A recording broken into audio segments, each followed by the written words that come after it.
All right, good evening. Welcome, everyone. This is wonderful to see people here, live, in person, instead of looking out at a bunch of empty chairs. So, good evening, everyone at home. Welcome to the December 9th, 2025 meeting of the Growth Planning Committee, and we will start off, as always, with introductions of members. Tom Smith. Jane Evelyn. Paul Hogan. Dan Saunders. Liz Johnson. Anne Marie Martin. Mary Beth Gilbert, Select Board. Galen Weibly, support staff. Okay. And then we have a couple of guests in the audience, so I'll ask you, you're free to speak. We kind of run an open thing here, but just please step up to the mic so everybody at home can hear you as well. Okay? On today, we actually have Representative Gear here to talk to us about some the legislative changes that have occurred that can have an impact on our comprehensive plan and so forth in the town. So thank you very much for coming here and talking to us live. I'm sure members will have plenty of discussions or questions. It'll be a good, respectful conversation and hopefully get everything out in the open and discuss where we head. So I will start off if anyone else has anything to say, Galen, or? Yeah, absolutely. I just wanted to thank the representative for taking the time out of her busy schedule to be here tonight. It's something that I know the Growth Planning Committee has expressed a lot of information and just a lot of questions about what's happening in the pipeline. And given my former role as a legislative staffer in Pennsylvania, I always appreciate when state representatives take the time to really listen to the constituents and to understand what their questions and feedback might be regarding pending legislation. It's part of the public policy process. So we always appreciate having that constructive dialogue with you and appreciate any insight you can offer us about, especially LD 1829 is their main concern. I would say also the Fix-It bill. You know, there's a lot of questions about where that's at in the process. And then certainly 1921 and 1926 are currently pending legislation. I think that's in front of your committee. If you could offer us some insight on where those are at in the process as well, that'd be helpful. Absolutely. It's working? Yep. There we go. Now is it on? How's that? Better. Perfect. Great to see everyone, and it is great to be here with you tonight. I'm really happy to have the opportunity, and Galen has been reaching out, which is great, and I just want to make sure that everyone's aware. I'm always available. You know, just my cell phone number is on my webpage and on my email, so feel free to reach out anytime with questions. And my name is Tracy Gear. I'm the state rep for District 134, which includes all of Kennebunkport and then coastal Kennebunk and coastal Biddeford in my third term. And also co-chair the Housing and Economic Development Committee, and really started out my legislative career in working on housing issues. If you all remember back in 2018 when we really started to study the challenges we were facing, you know, in our town with housing, that was really one of my main motivations in running, so that we could start to address that in more comprehensive ways, working together. So that's been really something I've been focused on a lot. So in the work that we've been doing on the committee, the Housing and Economic Development Committee, with the most recent bill that we passed that you all had looked at, 1829, and the goal of a lot of the work that we're doing is to recognize that there are opportunities to allow housing in places where there are designated growth areas and where existing infrastructure exists, and to help communities do that. And so that's the purpose of that particular law. And you know, if you guys have already walked through, I'm going to just pause, because if you already walked through the bill with SMPDC, was that a couple weeks ago. That's a great presentation. They do a great job of really translating things. And maybe if I just pause and say answer questions might be the way to go with that one. Would that be a good way to handle it, Galen? Or Yeah. I think first one would be, because we're, you know, we read through the bill. We've had, as we said, the great presentation by Southern Maine Planning and Development. And then we've been listening and seeing and reading what other towns have been doing to counter what they perceive as maybe some overreach into their ordinances and how they perceive themselves as growing as a town and what they think is important. And so we've been reading through how other towns are starting to address this and put in either changes to their comprehensive plan or, potential changes to their own ordinances before the bill takes effect, I think in July of '27. But we've also heard that there's this, what Galen referenced to, a fix-it bill. And so we've been trying to understand, and we haven't been able to get any insight from any of our MMA or Southern Maine Planning and Development about what is actually going to be addressed in the fix-it bill for 1829. If you have, if you could give us some insight in terms of what's coming in front of the Housing Committee, we've heard it's coming in for this January session, so if you could enlighten us on that, that would be extremely helpful to us.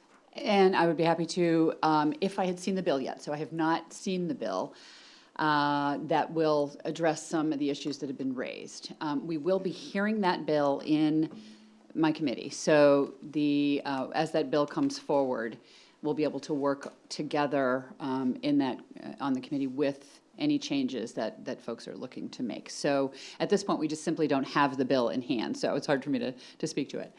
I know that Galen had mentioned the issue about Goose Rocks specifically, I think, and the density in the floodplain, which I think is a very important issue to address.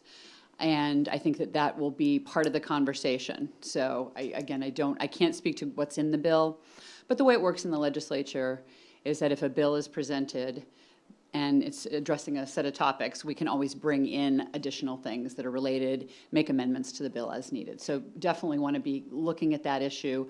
And I would be, again, wanting to follow. I was trying to get some more information for Galen. I hadn't been able to do that, hadn't heard back yet.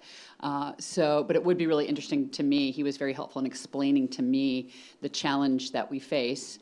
The idea of 1829 is, of course, to always have shoreline zoning not change. So shoreline zoning applies there.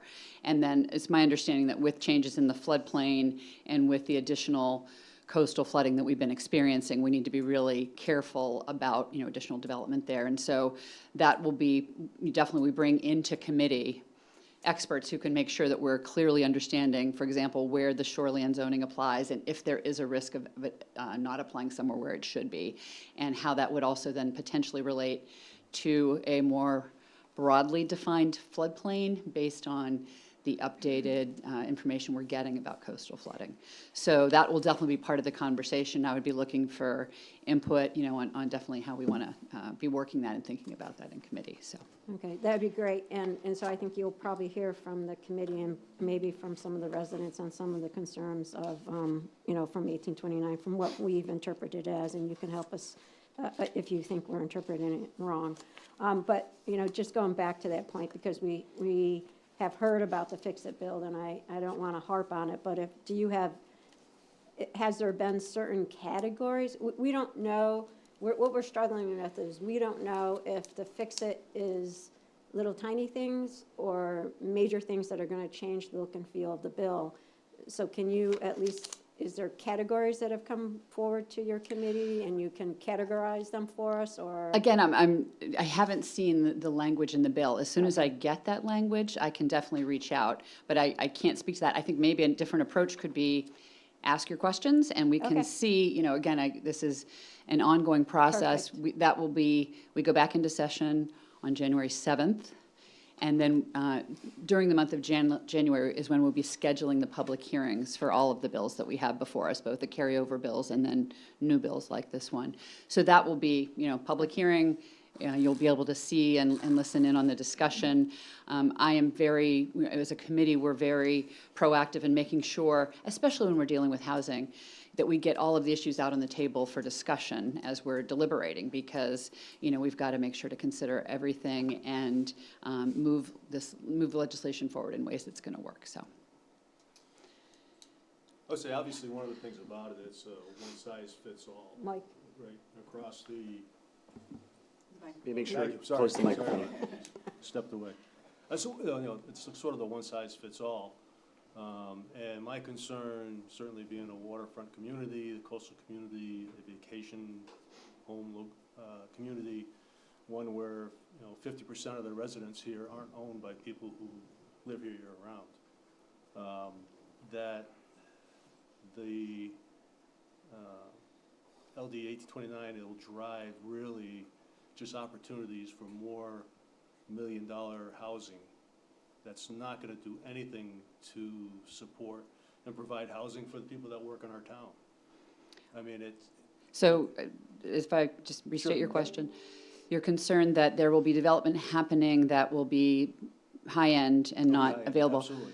And actually, 1829 is specifically structured to support housing that is affordable to people, regular folks, because the density bonuses, so if we were to work through the different things, the density allowances in the growth area and where there's water and sewer are designed to support the number of units of housing that would be required to bring down the cost of each unit so that people would be able to afford to live there. Yeah. So that's the way that all of these bills work, is to say, in the area that you've designated for growth and where you have invested, and we have had in a big way as a community in our infrastructure, where that exists, where you increase the number of units that are allowed and decrease the lot sizes, then you can start to see forms of housing that you can either intentionally, like with our housing trust, others, and other organizations, you can intentionally create housing that then is affordable to regular folks. And that is actually the whole intention behind the bill. So I would say that that's a supply-demand principle that you're speaking about. And that supply-demand principle would be true in an environment where you had land values and more of an infinite amount of land. But, I mean, to Dan's point, and what we've been struggling with is, I've used this before, you are what you are. I'm 5'2". I could be an Olympic speed skater, but I'm not going to be a Vogue model. So, we are a community town with high-end real estate, and that's what we see. And we also are a flashpoint for developers for high-end. So, for example, what we're concerned about in the town, because we don't have a historical district. So when we look at this, some of the things about, when we see our lovely chart that SMP did, and they said, look, this is what a lot in your downtown could turn into. Our concern is that we're going to start losing some of our character of our town because we're not squashed in, and that's what we need to understand. Do we need to create a historical district so that we can, counter some of the look and feel that could potentially happen? Because I get your point, but I don't think it is a truth for our town. I believe a lot will be sold in our port, and high-end developer will come in and take a house down and put in 4 very expensive condos that then people can walk to the ocean, and that will be high demand. We already see it happening now. So I can see how that would happen for other towns, but we are what we are. And I think, Dan was articulating part of the conversations that this committee's had, and some of the residents that have had with us, some of the board members, just about how this is going to look and feel, and it may not result with what the bill's intent is, and that's what we're struggling with. I hear what you're saying. I think that the intention about having a growth area and designating that growth area, and I actually went through, there was another attached report here. I noticed that we have not issued building permits. We're issuing them more in the rural area, especially in recent years. And I think there are similarly concerns that when we look at housing development and we look at I know that in our town we've had many conversations about how do we provide housing for firefighters, for teachers, for folks that work in our restaurants and in our tourism industry that are super important. And the only way that we are going to tackle that as a community is to think about how to create housing that would be, based on the cost of it, affordable either as for rent or for ownership to those folks. So this bill is designed to provide the tools for that. To your point, there's also then the luxury end or the high end of the market. I know that we have been very proactive, and I always congratulate our community that we were very we saw very early on the potential impact of Airbnbs and that sort of thing. So we created an ordinance that limited that. And I think that is the other piece of that is if you're assuming that ordinance is going to continue, then that limits the use of luxury property for Airbnb, which is also driving a lot of development, not just here, but, all up and down the coast. So we're not alone in sort of the, the second home ownership and the challenges that we face.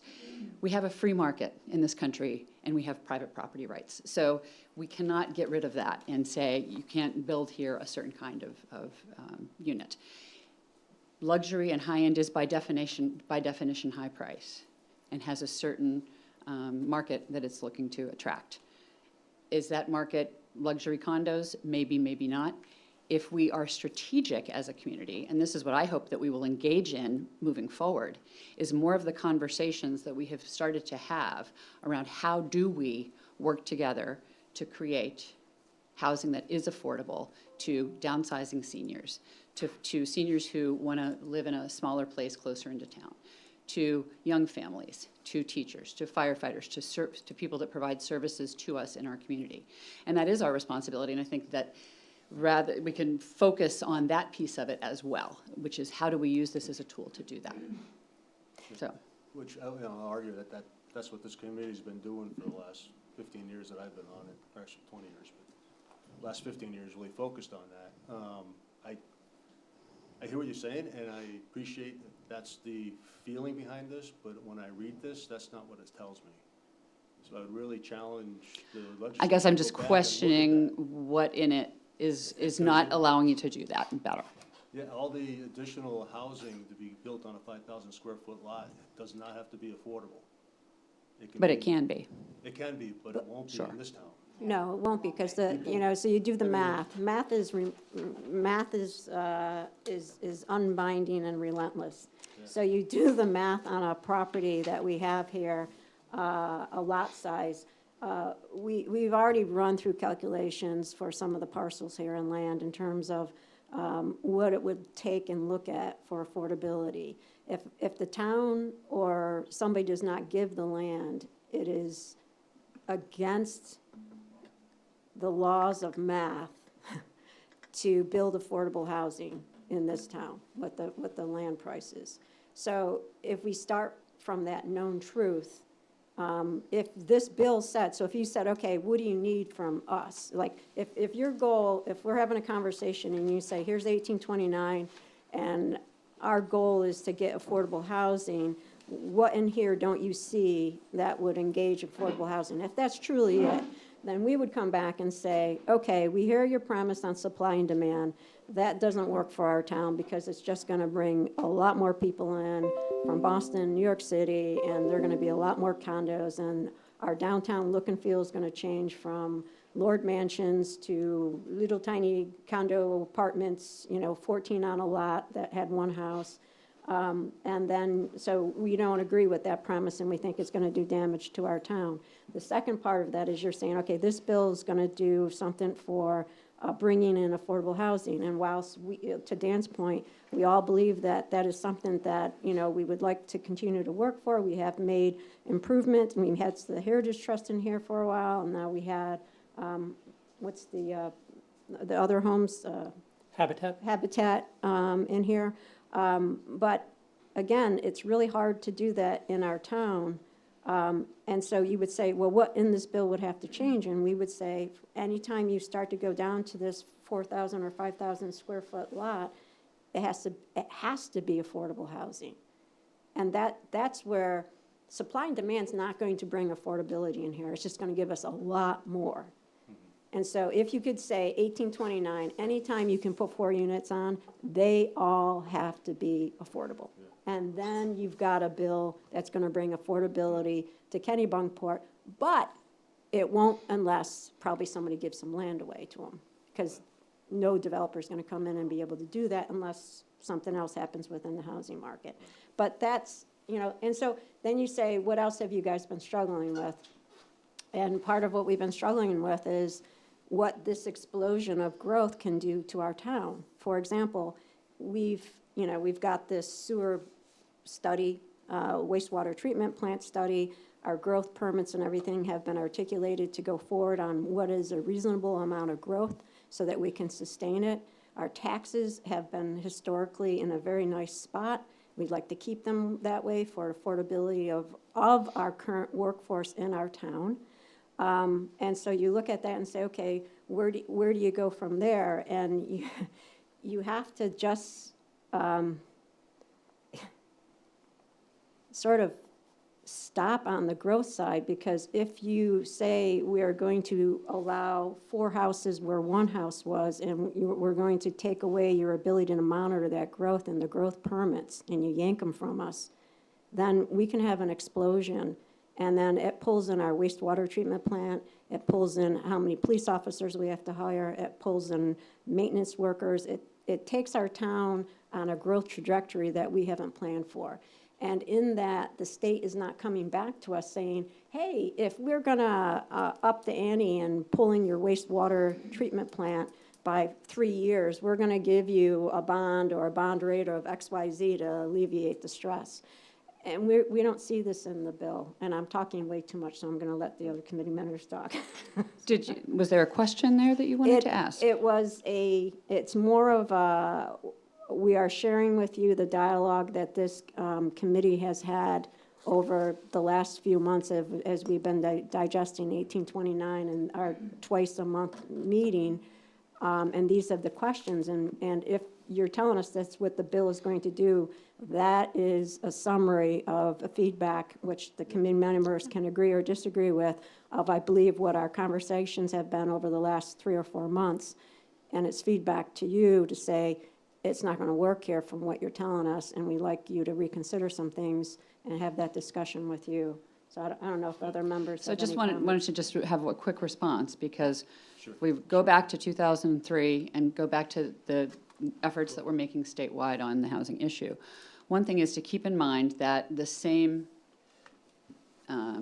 parameters apply. So water and sewer capacity, setbacks, dimensional requirements, except where we've changed them in shoreland zoning, all of those elements continue to be part of what is to be considered. So, for example, if development is being proposed now or then, or in the future, the sewer and water capacity is still a gating factor.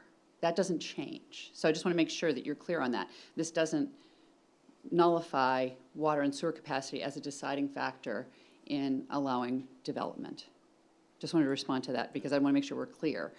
This doesn't say toss out the water and sewer capacity issue, that still So applies. theoretically, if our sewer plant was at capacity, then we could say, sorry, no one else is gonna go on it.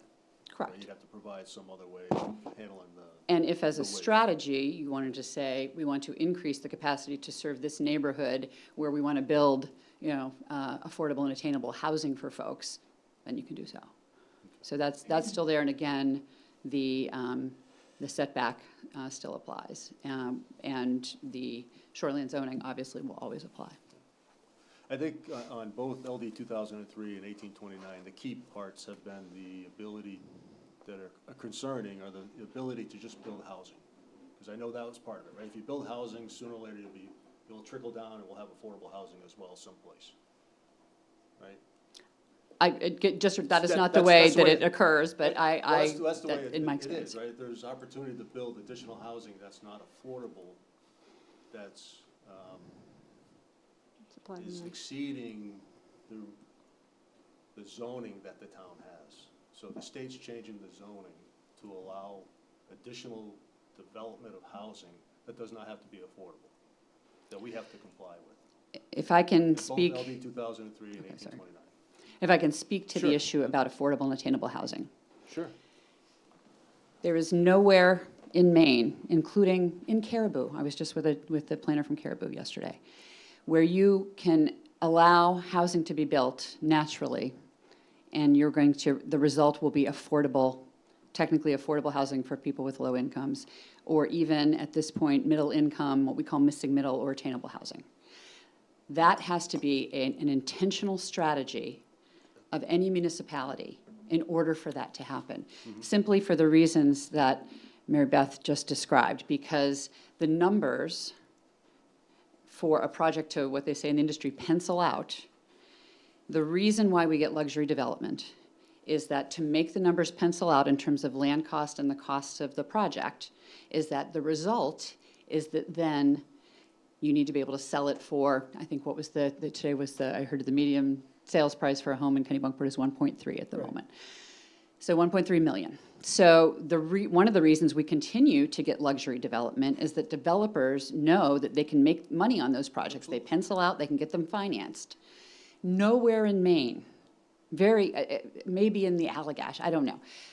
There's nowhere in Maine. I asked the guy from Caribou, I said, if you were to build a single-family home, Cape, on a small lot, would that be affordable in Caribou? He said, no. It can't, and it's not our fault. We've all been working on this. You've all been working on this. We've been working on this as a community. That is a cause. It's being caused by the interest rates, by the cost of materials, the 5 elements that drive housing costs: land, soft cost, which is all of the permitting and the legal fees and the engineering and the architecture, labor, materials, and what am I, of course, I forget the 5th one. But all of those elements. Yeah. So it's labor, materials, hard costs, soft costs, and the land. And regulations, but, you know. And that's the soft cost, which is complying with regulations and complying with local zoning requirements. The things that are driving luxury development here in Bar Harbor, in Camden, every coastal community faces these same challenges. And the projects that pencil are the projects you can sell for those high luxury amounts. Why aren't we seeing, to your point, Mary Beth, we could theoretically be seeing middle income and affordable housing now, but we don't, because on the lots of the sizes that they are, and with all those costs, there's no developer that will be able to build something that's affordable or attainable to a regular folks. I remember when I first started in this gig, several years ago, first thing I did was go and talk with a bunch of developers, builders that I knew in Saco and Biddeford. Why aren't you building housing? Well, we've always built starter homes and they don't pencil, so we're doing something else. We're going and we're contracting with all the luxury builders in the area. We've all seen these market dynamics happen. The only way that we, in our community and in every community, is going to change that, is to change the decision-making and our intentionality about where the housing that we need for people who live here, people we want to work here, our kids that we want to have come back to town and be able to afford a place to live. The only way we're going to do that is by making decisions that leverage the tools that we're making available in 1829 and other laws. Because if you took a look at our growth area and looked at to the point of where we've had many conversations over the years. We've had conversations about the parcel. We've had conversations about building senior housing. I've been busy. I haven't looked in over the last couple of months of, are there any plans to do that? But that idea of being intentional, using the housing trust, using the entities that we've been working with to actually put those things on the table. I guarantee you, if you're going to look at what those would look like, they would be denser developments. They would be townhouses. They would be triple deckers. The forms that we've all seen around New England over the years that do have more dwelling units on smaller pieces of land. Mary Beth, to your point, I spent 30 years in business. I am a numbers person. We've all been looking at these numbers for years now on how do you make these pieces work. Where can you take costs out? You can take costs out in soft costs. You can take costs out of the regulatory environment. With the housing trust, we've taken some of the cost of land out, right? We've removed that to try to get the cost down. But still, the only way to actually create more housing like that is to just increase the density and make those, and decide very intentionally where you want to put that housing. Go and talk with the developers, bring in Avesta. I know we've had those folks in over the years in various conversations to say, what do we want that to look like and to feel like, and to whose needs do we want to be able to accommodate in our town. I rattled off some of the folks that I talk with as my constituents every day. Seniors who want to downsize, folks that we would love to be able to live here and work here in our town, in our public safety services, in our restaurants and all of our hotels and our tourism industry that really need this and are really, is really such a key element of long-term viability of our town as the place where we all live and love. And that is absolutely, you know, I think if we spend some more time, and I don't want to take up, you know, I know what you guys are thinking of for tonight, but we could have a workshop, and I am happy to come and share with you what other communities are doing, how they're working through these challenges. This is what I spend all my time doing. I look at what other states are doing. We look at, we've done a lot of work looking at various kinds of communities around Maine. Again, many of which are very similar to us. We're not a unicorn. There are other coastal communities that are sharing many of the same challenges. If you look at Bar Harbor, their second home ownership rate is 62%. You know, they are real, and they don't have workers. They have the same challenges that we do. They've tried a housing trust. They've got some of the same tools. So I guess I'm just saying this to say, I understand that there's some tension here. I'm not trying to gloss that over.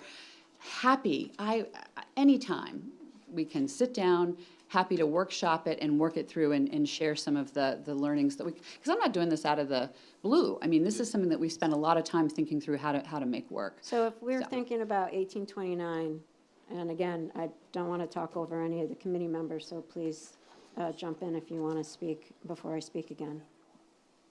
Okay. So if we're talking about 1829, and us as a committee have been trying to figure out our go-forward path. And like we referred to before, we see some articles from other towns. They're changing their comp plan. They're reducing their growth area. They're putting in historical districts. They're putting in some things to try to keep the look and feel of their towns as they know it, as they want it. I guess I should say it that way. So we too can start entertaining those things, and we've been trying to understand where the legislature is. We'll wait and hear from you, and maybe you can come back and help us understand when you see the fix-it, you know, and understand what that could do for us or whatever, and what our actions might be from that. But from our conversations right now,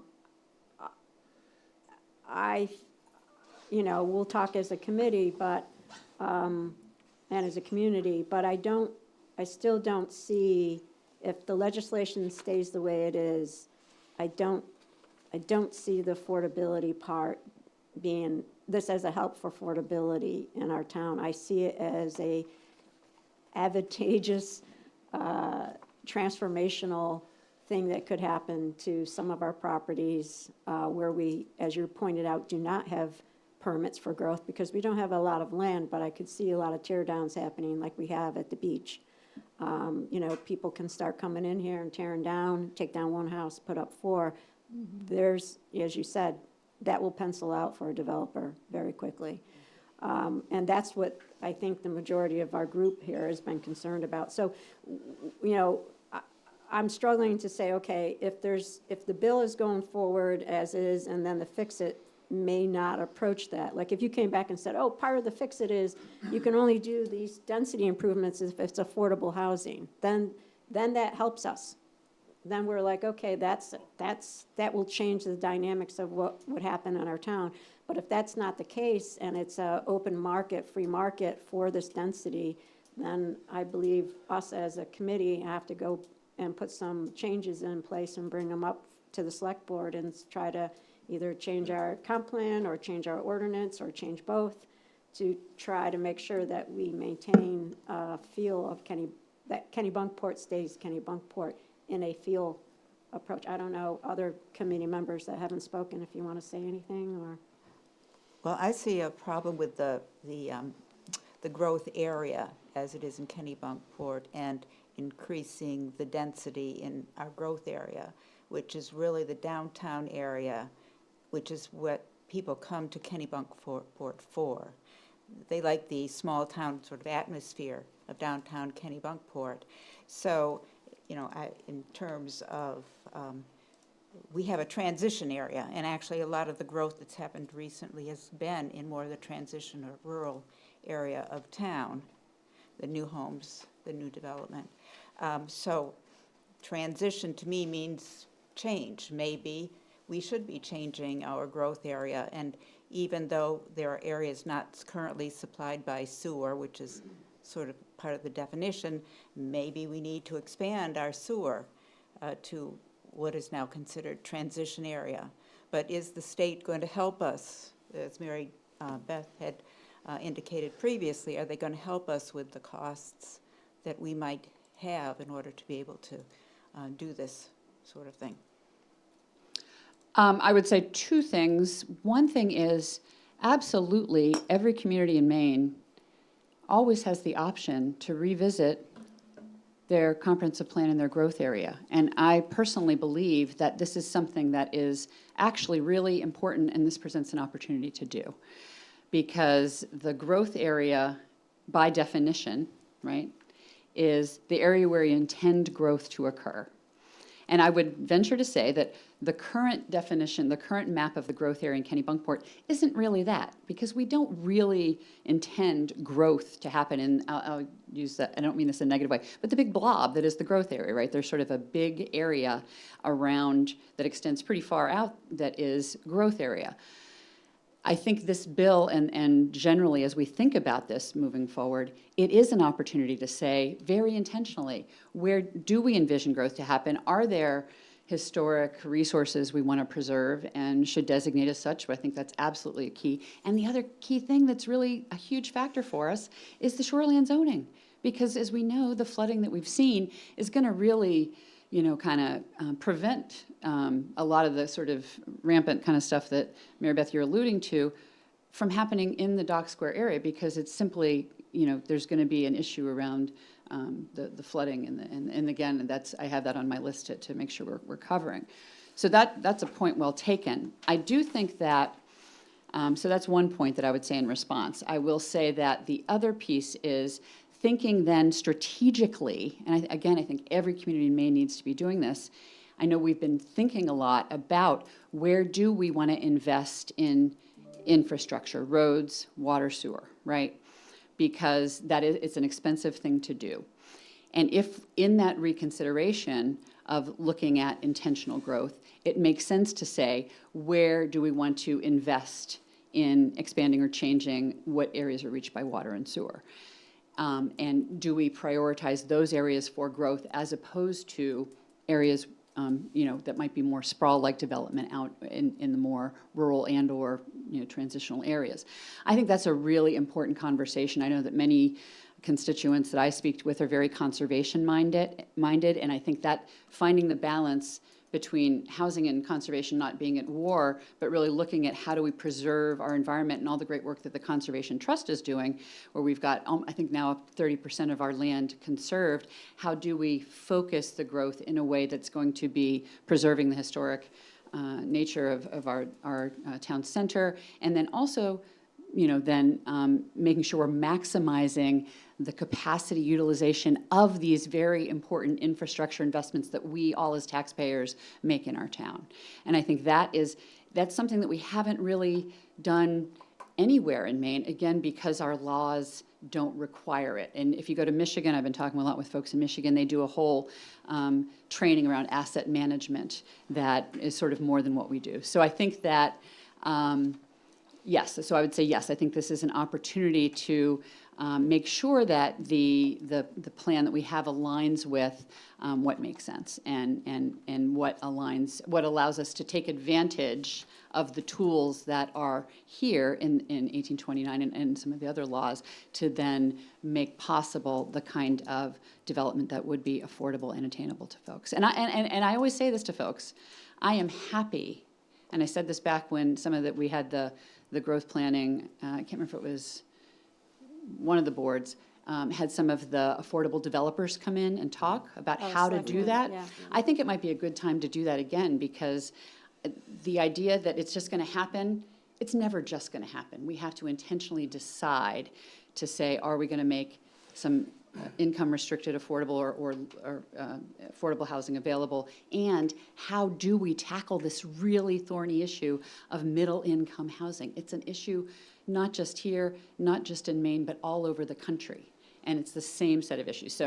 So you know, I would, again, happy to engage in those conversations and to bring in a lot of the experts on this that can, I think, really be helpful in in moving us to actually, seeing some of this happen, which I think we all really want to do. So could we, as a community, so for example, is this a realistic thing that could happen in the state of Maine with 1829? So 1829 comes in, we look at it and we say, in our town, it's not going to be affordability. So could we overlay our own ordinance that says, if you invoke this density that comes from the state of a law of 1829, it has to be affordable housing? Or some percentage. I mean, lots of states do, Yeah, you have to have Can we- 30% can- affordable, can the or you town- contribute yeah. to a Yeah. fund. If Can you don't it- build, like Portland, Yeah. if you don't build affordable on your property, so much goes into the fund.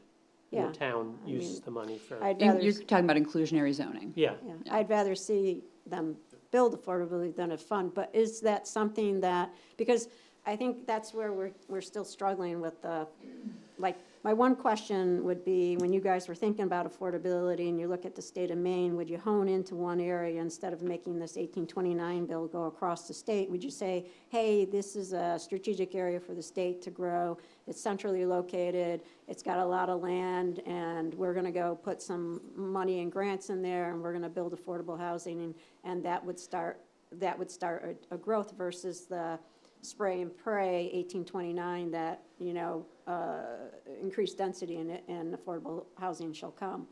I Want to make sure, I just want to respond to that, because again, I'm going to say it again. It's not increasing density and affordable housing will come. It's providing a tool to municipalities to use to create affordable and attainable housing. Those two things go together So can, For everything in you a said situation like about ours. that is perfect, and I agree with. The find is that the words don't say that. Right, the words don't say that. What the words say is you increase in density. Yep. Right? Because that's how you make things We're gonna affordable. have $1 million condos, $1 million homes. And our That's the property nature. values have just all gone up thanks to Right? 1829. If all this says. Because if I go from a single-family house, I'm in a growth area, or maybe I could put a two-family, now I can do 4 units. They're of course not gonna be affordable. But I can, condo my old house, or tear down my old house, or just sell, and my property value has gone up by, we've made it more unaffordable. 4 times, yeah, 4x. It's not gonna be 4 times. All I'm going to but- say, all I can say to that, I mean, again, we're all hypothesizing here. These kinds of laws have been enacted, you don't automatically see, people build luxury homes here to have luxury homes. And so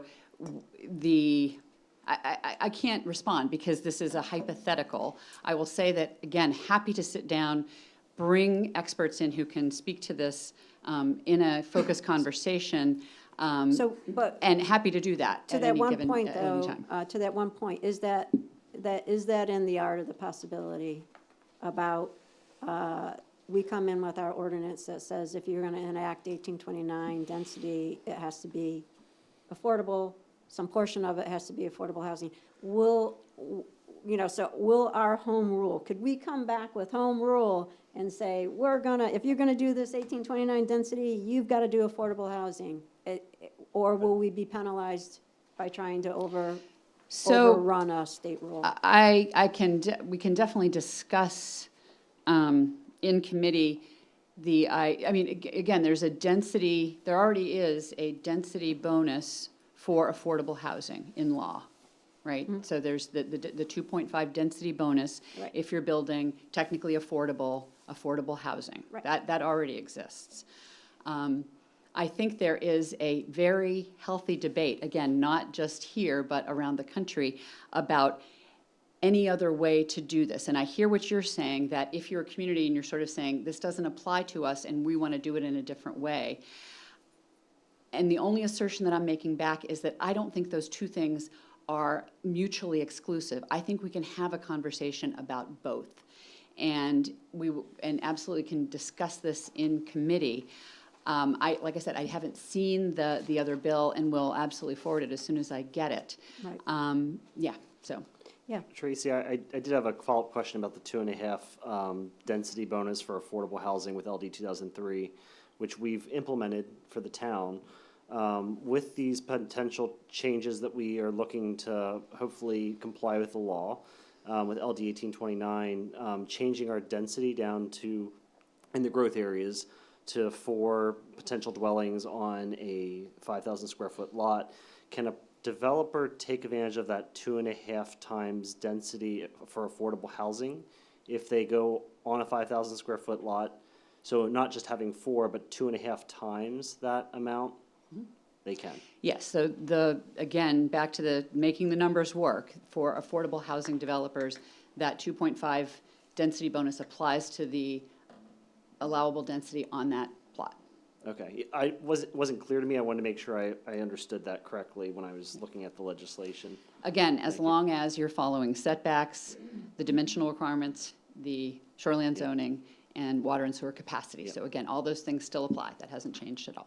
So, and connecting that, I guess, to LD 1926, I know we haven't discussed that bill, but that is the Good segue. workforce density bonus that is offered. Tracy, would you like to give a brief overview? I did give the legislation to them, but just for folks that are in the audience here and on Zoom, that they understand what the bill will do. Yeah, so just to step back a little bit, back to the conundrum that I alluded to, right? Which is everywhere, pretty much all over the country, everyone's struggling with how do you build without subsidy. So when we talk about technically affordable income-restricted housing, that almost by definition today has some form of government subsidy. So that's either federal government subsidy that's going in to support that development. We have a number of state programs that Maine Housing runs that provide subsidy to make sure that can get built. Otherwise, it does not get built. So if you're talking about a senior housing, small apartment building, where people are earning up to 60% of HUD AMI, right? I'm hoping you guys are right. There are limits there. That kind of housing, like a Vesta typically builds, that is subsidized, so that has government subsidy. The challenge that everyone's trying to tackle is if you're looking at middle income, missing middle housing for working people, families, young people, downsizing people. To get that to be built without subsidy, and how do you create the market conditions for that? That is where the segue to 1926 occurs. And so this is actually sponsored by Holly Stover in Booth Bay. So again, very similar challenge in terms of a community and what they're facing. In thinking about applying density increases for workforce housing development, depending on the income level that you're targeting. And so that's pretty much it. And we can get into, I won't get into all the specific numbers because everybody's eyes start to glaze over. But it's basically the density bonus increases based upon the level of income that you're serving. So if it's very low income housing, you get a higher density bonus. If it's lower income, middle income housing, and if it's higher income, middle income housing, you get less of a bonus. Knowing that then the price would be higher to the buyer. So you would, you're kind of scaling that. But again, I'll just put a fine point on it. Again, how you do that is through density and increasing the density. So the idea here would be that municipality, and if this were to become law, we could use this, say, in the parcel or somewhere to create an area where this intentional housing was going to be allowed and permitted. And so that is the theory and the idea behind this bill. It's supported by the Real Estate Developers Association, and the idea being that this would help developers be able to pencil out those projects and provide that housing to middle-income people. And this goes up to, as you can see on here, up to 220% of area median income. So this is, sort of it's the challenge that the coastal communities really face, which is our area median incomes are much higher than other parts of the state, but at the same time, housing is very expensive. So even people who make a really good salary still can't afford housing. So it's really saying, how do we, create housing that would be affordable? So That was the largest number I've ever seen for workforce housing, 220%, which is a lot of folks. And when you think about, again, all up and down the coast, Camden, Booth Bay, we all know people who have a good salary, and how do you create the housing that matches that income and matches what they could afford. This is one strategy for doing that.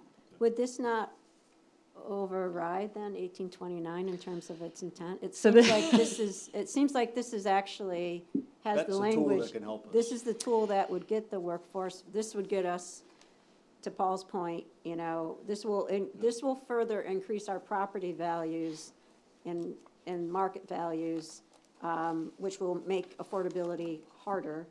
This would help us give incentives to developers or whomever to come in and provide that workforce by giving the density for workforce-specific housing.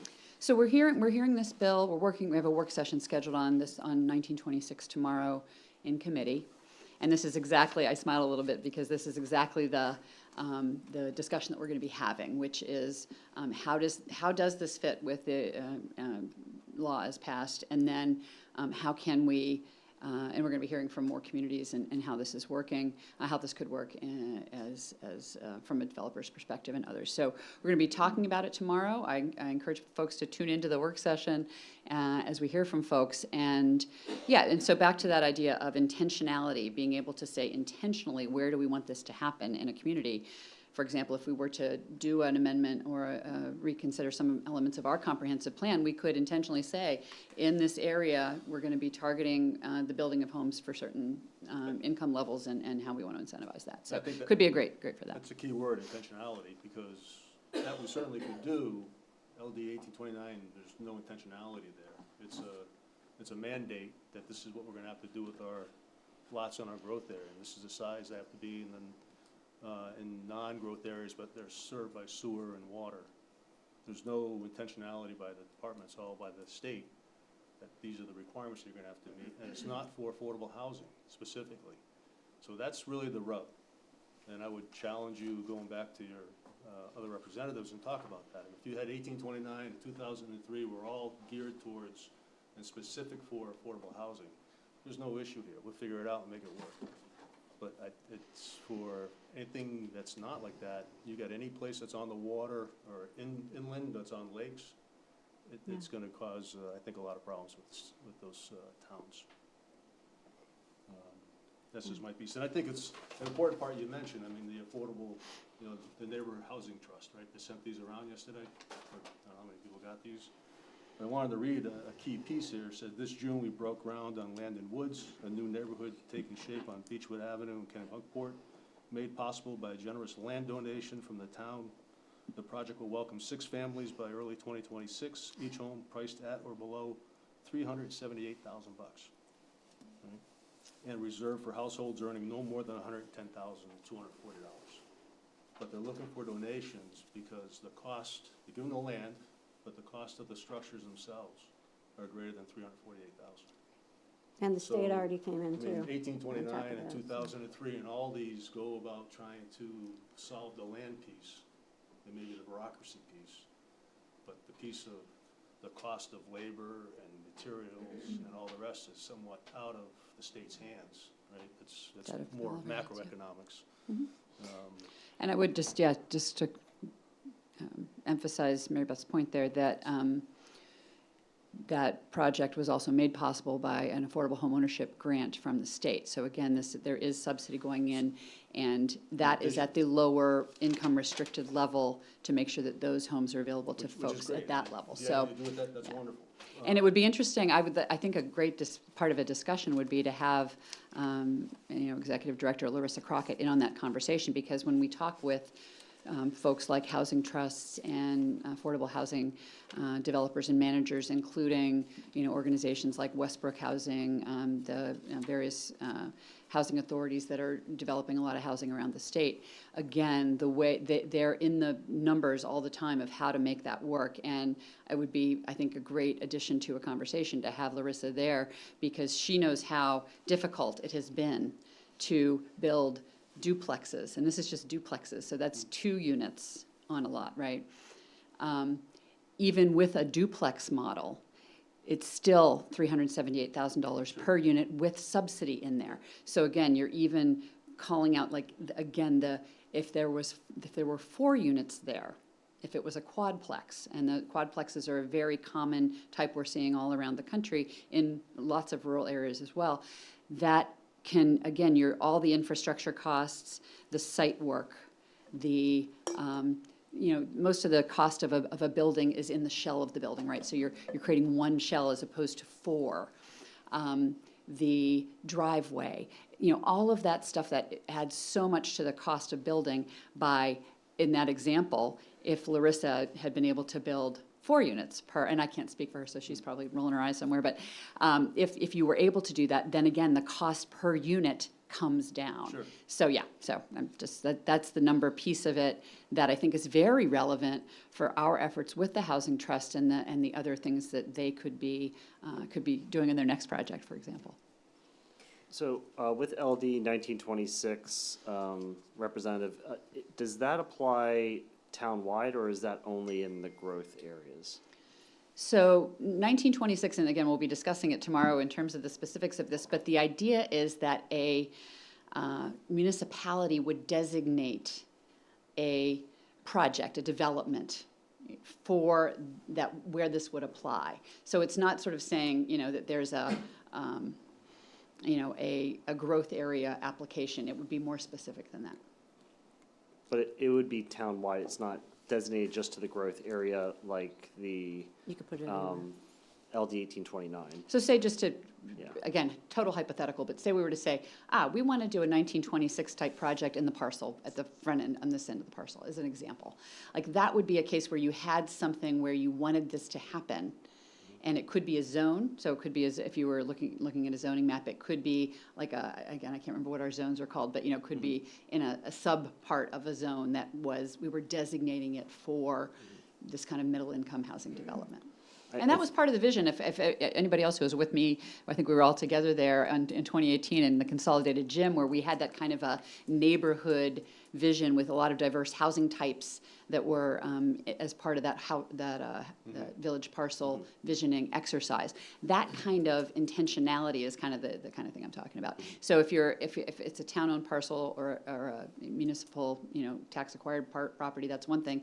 If it's a zone where you want to say, here's where we want this to happen, then you would call it something as, you're the planner, you would have to know how you would do that, but you would map it out somehow. Yeah, I'm familiar with doing overlay districts and other types of mechanisms that we can do from a planning perspective. I guess my only caution to take back to the committee is by not specifying how that tool is being used. My concern with LD 1921, which is another segue point we can make at some point, is that by allowing no mechanism in place for the municipality to control where this is, there could be potentially more density in your rural and environmentally sensitive areas of town, which can then be, if the town denies that project, it can be overruled in LD 1921. So that's just something I want you to think about. Okay, I'm just not, Yep. I'm sure it's me Yep. not understanding, not yep. you. So you're saying if it's more broadly designated as opposed to more specifically designated, that could be, that could open up the rural area or a different area to Right. that development? For that Okay. type of development style, which might, Right. again, not be in the best, from a planning perspective. Again, we want to encourage density where there's infrastructure. I think we all are in agreement from a planning perspective. But in your more rural and environmentally sensitive areas, just allowing that density bonus to carry out through there might pose challenges moving forward. That's So just something I to would think about. say a slight nuance to what Galen just said. I wouldn't say that we were in agreement to density in where we had sewer and stuff. We would agree for density growth if it was related to helping solve a crisis like affordable housing, but to just say density for density, I think that's where we're sort of not feeling the love with maybe the state legislator right now. I don't think we're able to drink from the same cup on that one. It just doesn't seem. So I would look at this, if 1826 stays on the books as is and the fix-it stuff doesn't help us either carve out that the density growth is specifically only if you come in with some portion of affordability housing, And then we're looking at, to Paul's point, we're looking at land value increases that will counter our affordability, kick that can way down the road, if not into another universe. And then I would say, then we would have to work quickly, before the July thing and figure out ways to boundary conditions some of those areas that we're concerned with. So for example, Goose Rocks Beach is in the growth area because there's sewer. We definitely don't want, old houses that don't have good drainage getting torn down and having 4 units going up, and then have them all being rented. That doesn't seem to help us at all at many fronts. So I think those would be the things that we're going to look for your guidance on the fix-it. And then what your takeaways are from here, from us and any other residents that are here that want to speak. And then when you take that back to committee, what sort of nets out from that, and then guidance that you can, or input that you could give back to us would be extremely helpful. Yeah, and just to respond to the Goose Rocks Beach question specifically, because Galen and I had talked about that, and that's something that I have already, reached out on, which is to say the concern of in areas where we have built water and sewer, really for water protection and resource protection reasons, rightly so. That seems very counterintuitive to then say that's also where development would occur. And Right. and I totally understand this, and I believe. And then thinking through, again, it's really in my mind, where I've got to get some of our technical experts in the room here, because it's really about shoreline zoning and how different that is from the floodplain and how the floodplain has changed. Because we're all going to be dealing with, how we think about the climate impacts with regard to where this is allowed. Hugely important question, and I just wanted to respond to that, Mary Beth, because that's really where there's already, some conversations happening. And then absolutely, let's stay tuned here, but I do think it's a really important time for all communities to be thinking about their comprehensive plan and their growth area and where intentionally they want to see growth. Because I'll just say it again, the only way you're going to see affordable and attainable middle income housing growth is where you plan for it and where you encourage it to happen. Simply because the numbers are not going to pencil without that kind of a community effort. So I would just make sure that we're all clear on how that this is going to help, but there would be some more work, I think, that would need to be done to see it happen. Here's where I fall off the cliff. So I appreciate that, and I think this has been a really good conversation, and thank you so much for listening, especially to all my comments.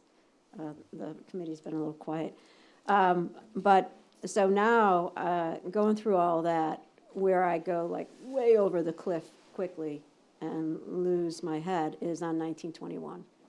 So that's where it sounds like we're talking through this, and you're hearing our concerns. You're going to go back to committee. Other reps are going to bring back their concerns, hopefully from their groups. We see activities from growth planning and boards around Maine where they're trying to counteract some of the adverse things that they see coming their way from some of these bills. So I would say maybe side effects that they're trying to counter. But then where I get really concerned is 1921, when we have this board that gets created at a state level that then becomes the overarching board that says, okay, well, you didn't follow, in essence, your planning board and your zoning board of appeal didn't really follow the spirit of the law. And so there's this 3-person panel that then can come in and sort of override our towns, is how I read it. And that's where I got great concern. I thought section 16, the first paragraph, the first sentence started off really great, which was the board may not reverse or modify a final decision of a municipality reviewing the authority except for errors of the law. And then I'm like, yes, that's great, because that's very similar to our wharf and weir that we have on the select board, that the state can't overrule us unless we didn't follow process. So I'm thinking, okay, but then as you read down that paragraph, it gets quicksand on me. The reviewing authority, they're making judgments on the municipality based on unreasonableness, reasonable and realistic. So there's a lot of really squishy language in paragraph 16, or section 16, paragraph 16, whatever you want to call it, that gives me pause. So everything we talked about like what we could do to our ordinances, what we could do to shore up to make sure that we try to provide affordability, and we try to preserve our environment and, all shoreline and all that, could be somehow overridden by a three-person panel because somebody appealed up to them, and then they fall back and say, no, you must follow this, this 1829. It is so far removed from the planning board, the zoning board of appeals that sit within a community. I get, very nervous. So I'm hoping I'm interpreting this wrong, but. So just a little bit of the backstory. So 1921 is based on the Housing Appeals Board that has existed in New Hampshire for, I think, 7 years. And they have basically the process that is laid out here. The goal of, so, when we think about how these processes work in municipalities, the municipality determines the comprehensive plan, the policies, and then the zoning, right, that applies. And then and then developers can come and propose things that align with that zoning, ideally. So this was created in New Hampshire primarily to respond to situations where there was a project that was proposed, it received preliminary approval, it aligned with the zoning, and then at the end, the planning board denied the project as one scenario. So that's one scenario where this could play out. That after, again, then going through the Board of Appeals, Zoning Board of Appeals, the idea would be that then you could appeal to this board just as you would appeal to Superior Court or to go to court, with the idea that this board does two things. One is make sure the process doesn't take 2-3 years, so everybody's getting an answer quickly about the correctness of the decision. And also that there's clarity around, if your zoning says X and the developer does X, then the legal responsibility, as you all know, of the planning board is to approve that project. And there have been projects, not only in New England, but all over the country, where that is in fact the case, and the planning board denial didn't align with that. So that there was some other thing happening. I don't think, in our town, I think we have very capable staff, we have very robust committee participation, but there are situations where it's come up where the project aligned and followed all of the rules, but was still denied. Similarly, there are situations if an abutter, a project was approved, and this would also be available to abutters or to other interested parties to also appeal those decisions.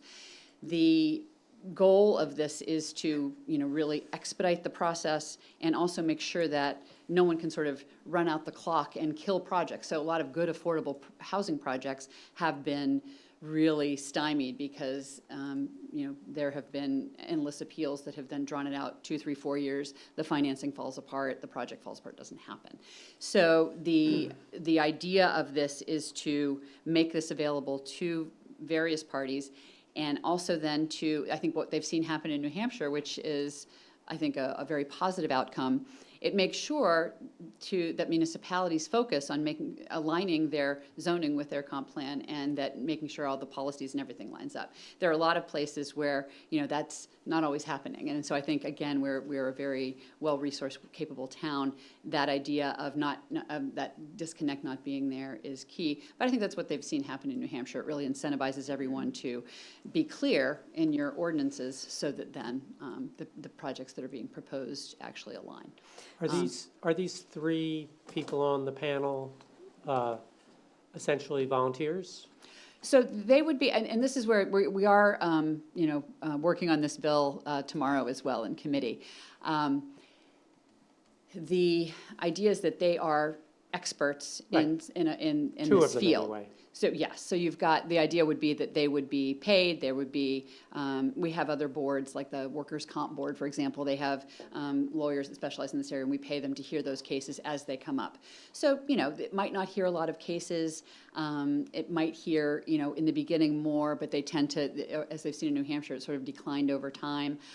We are hearing tomorrow from the judicial branch, and also from some of the folks who've worked on this around the country where these are in place, to see, does because a lot of times the judges in the Superior Court, et cetera, they don't know anything about land use law and how this all works. So the idea is if you have people who know how this part of the law works, then they're better able to adjudicate the cases and correctly. And, and then again, to any concerns, the idea is that the decisions are still appealable to the Supreme Yeah, I was Judicial kind Court of at this point. surprised to see a surveyor as being an eligible person, and, I mean, would a computer science engineer be, it just says engineer, so there are, 15 kinds of engineers. So being more specific in the qualifications of the. I think so, if you were okay. picking them for their expertise. So are we talking, is this $1 million project between staff, these people getting paid, procedures being set up? What's like the annual freight on this? Let's see, I'm not, off the top of my head, going to remember the fiscal note on this. That's one of the things we're going to be discussing tomorrow, which is the specific structure and potential costs of this, because that was raised by the judicial And they would have person who staff, came I testify.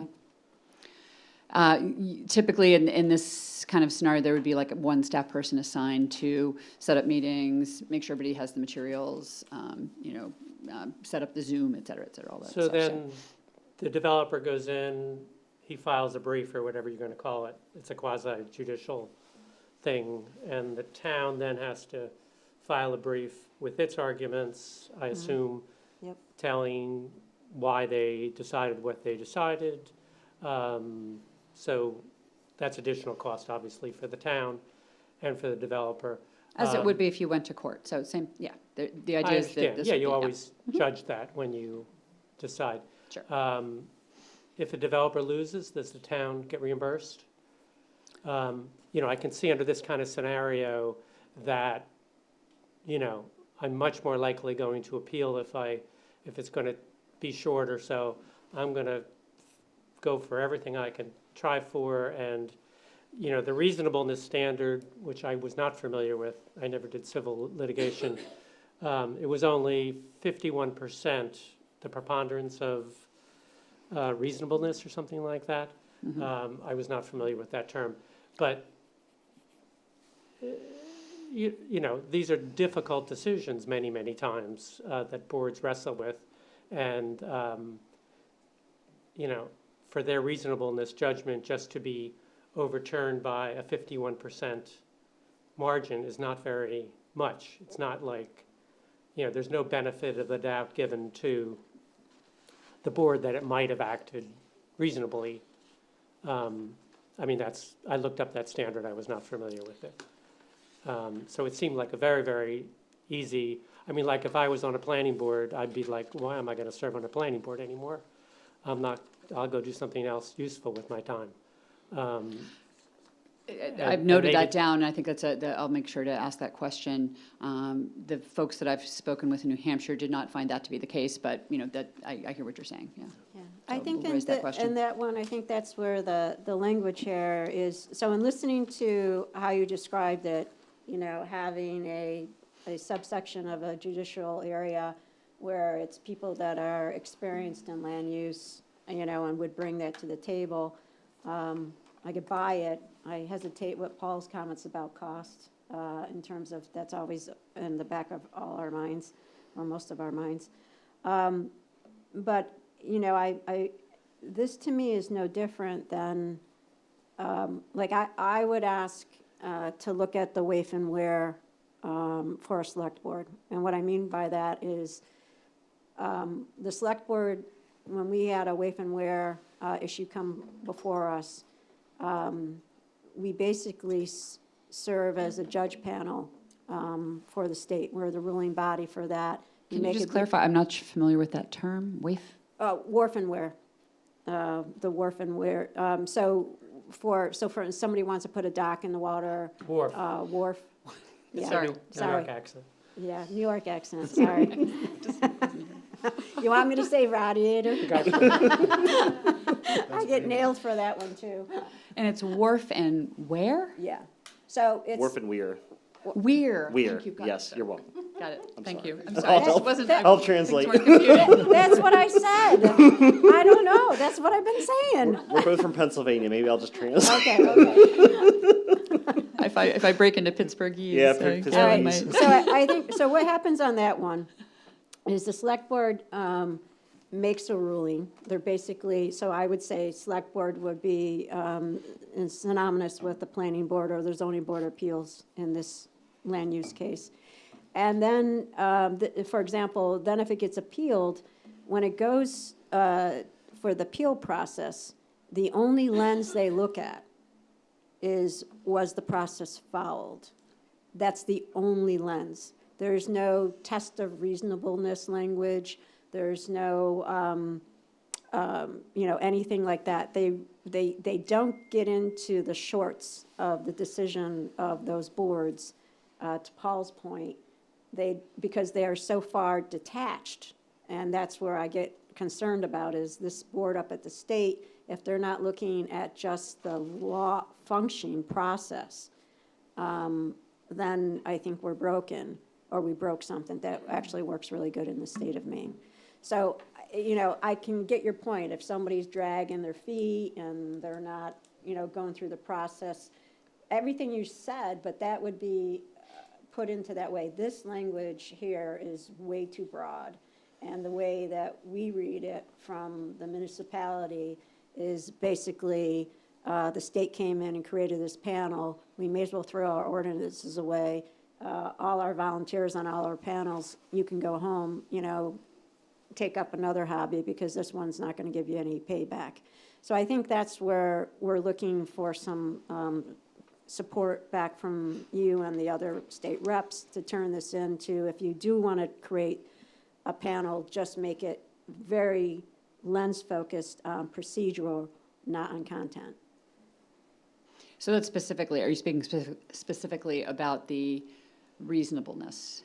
Yeah, I think reasonableness is a word that is, has a very broad ranging lens.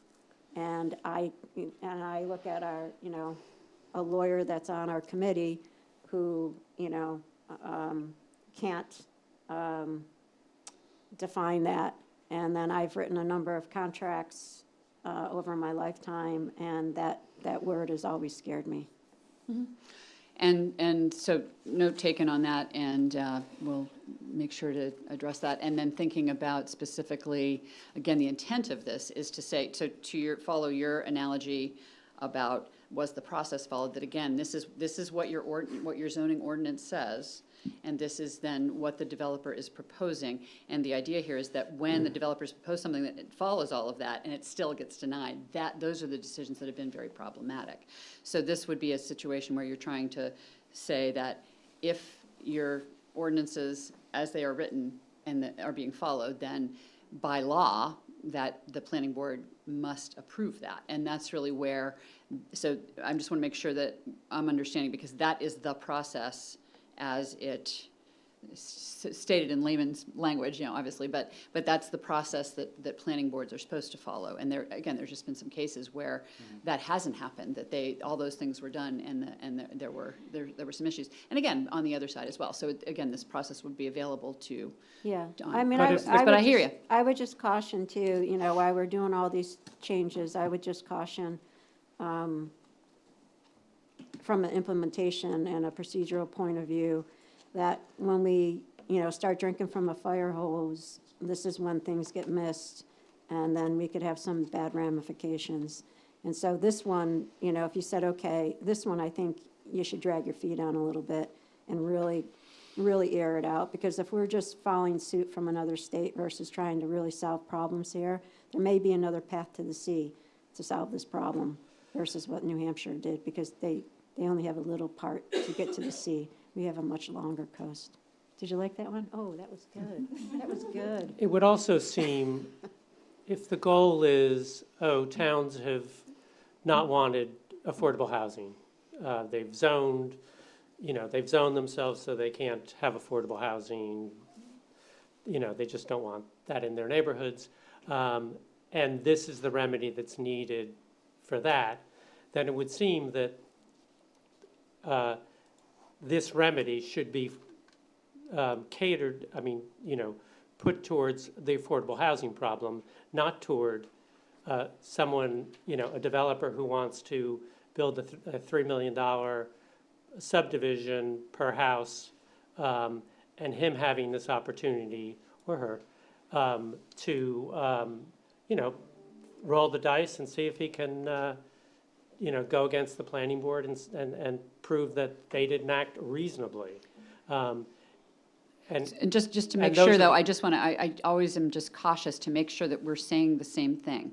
Again, this is not a law or an appeals board that is designed to say, here is your zoning, and someone wants to do something different, and therefore No, I you're going to be understand forced. Okay, I just want to make sure the way you said that. No, I understand why you know, people so, go okay. to court. They feel the planning board didn't follow the law, so they go file Superior Court. And, if it takes, I don't know how long it takes. If you say it takes 2 to 3 years, I believe you. And so a more expedited route might be, a good idea. But if the problem is there isn't enough affordable housing built, then make this panel deal with affordable housing appeals, as opposed to rich developers and rich people from Massachusetts or New Jersey or Pennsylvania who want to push the town, and, see if somebody will find the planning board's reasonableness a little different than theirs. On the conflicts of interest portion of this, I'm confused as to how that would work. So say the Chief Justice picks his law clerk from 20 years ago. He works at Veraldana in Portland, 90 lawyers in the firm, and he's the lawyer on the panel. Would Veraldana not be able to ever represent a client in front of this panel because their partner, their boss, their whatever is on the panel? Would that be a... This is where I am not a conflict of interest expert, so Well, the language is but I hear what you're saying. very, squishy on that too. If you could do it, then every developer in town would run to Veraldana and hire them to represent them on these appeals, because their partner, maybe their lunchmate, is on this panel. And if the guy from Veraldana has to recuse himself, then you have 2 people. How does that work? How do you have 1-to-1? One guy says, I agree with the town. One guy says, I agree with the developer. What happens? Town wins, right? The town wins? Yeah, so these are the things we'll be talking about tomorrow. So yes, I mean, these are excellent questions, I think, yeah. Yeah, that's why I think this is a, just as a resident's point of view, I get concerned about a panel like this that's not really defined. We do have a process. It just seems like if you say it takes too long in the courts, maybe there's a, expedited process that can happen within the court system that exists today instead of creating a different panel. Just And a some thought. other states have, and again, just to speak a little bit off the cuff here, one of the things that we do in introducing legislation is to really, this is how, you guys know, this is how the conversation gets started. So this is one bill that we had one public hearing on. We're going to have a work session. There are some states that do like a special real estate docket, and so that's another way to do it in the courts. So a lot of this, again, is going to come up tomorrow, so appreciate the feedback on this one, and I think we'll be getting into that as well. Okay.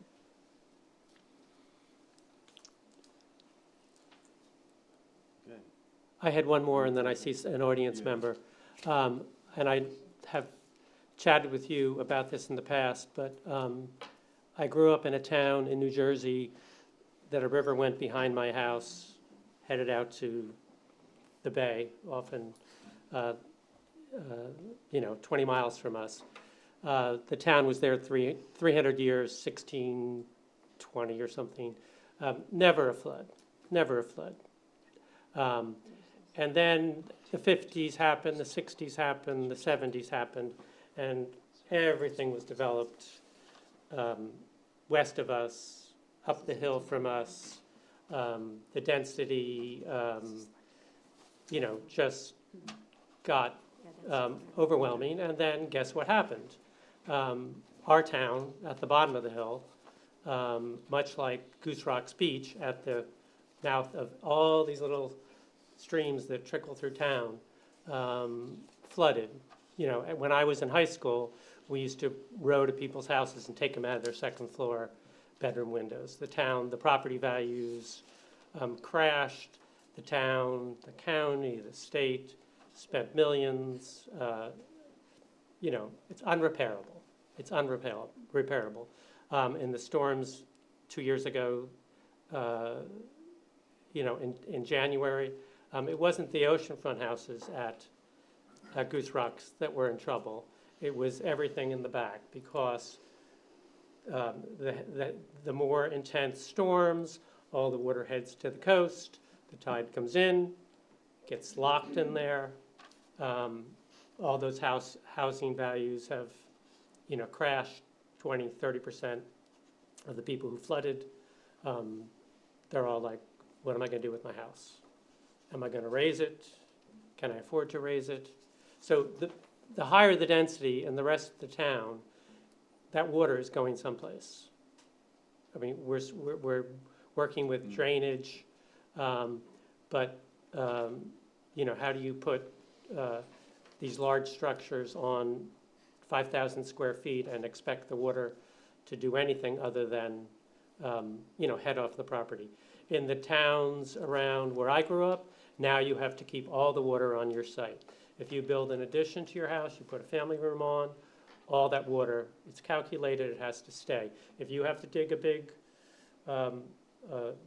sink in your backyard, that's what you have to do now, because it's just become, horrible. So everybody communally suffers from what happened, because there was no regional planning. Every town did what they wanted to do, and yet, a lot of victims. So that's my concern with this town. If you look at the overlay, the water in this town, it's just, 1 million streams that all head towards a few exits, and,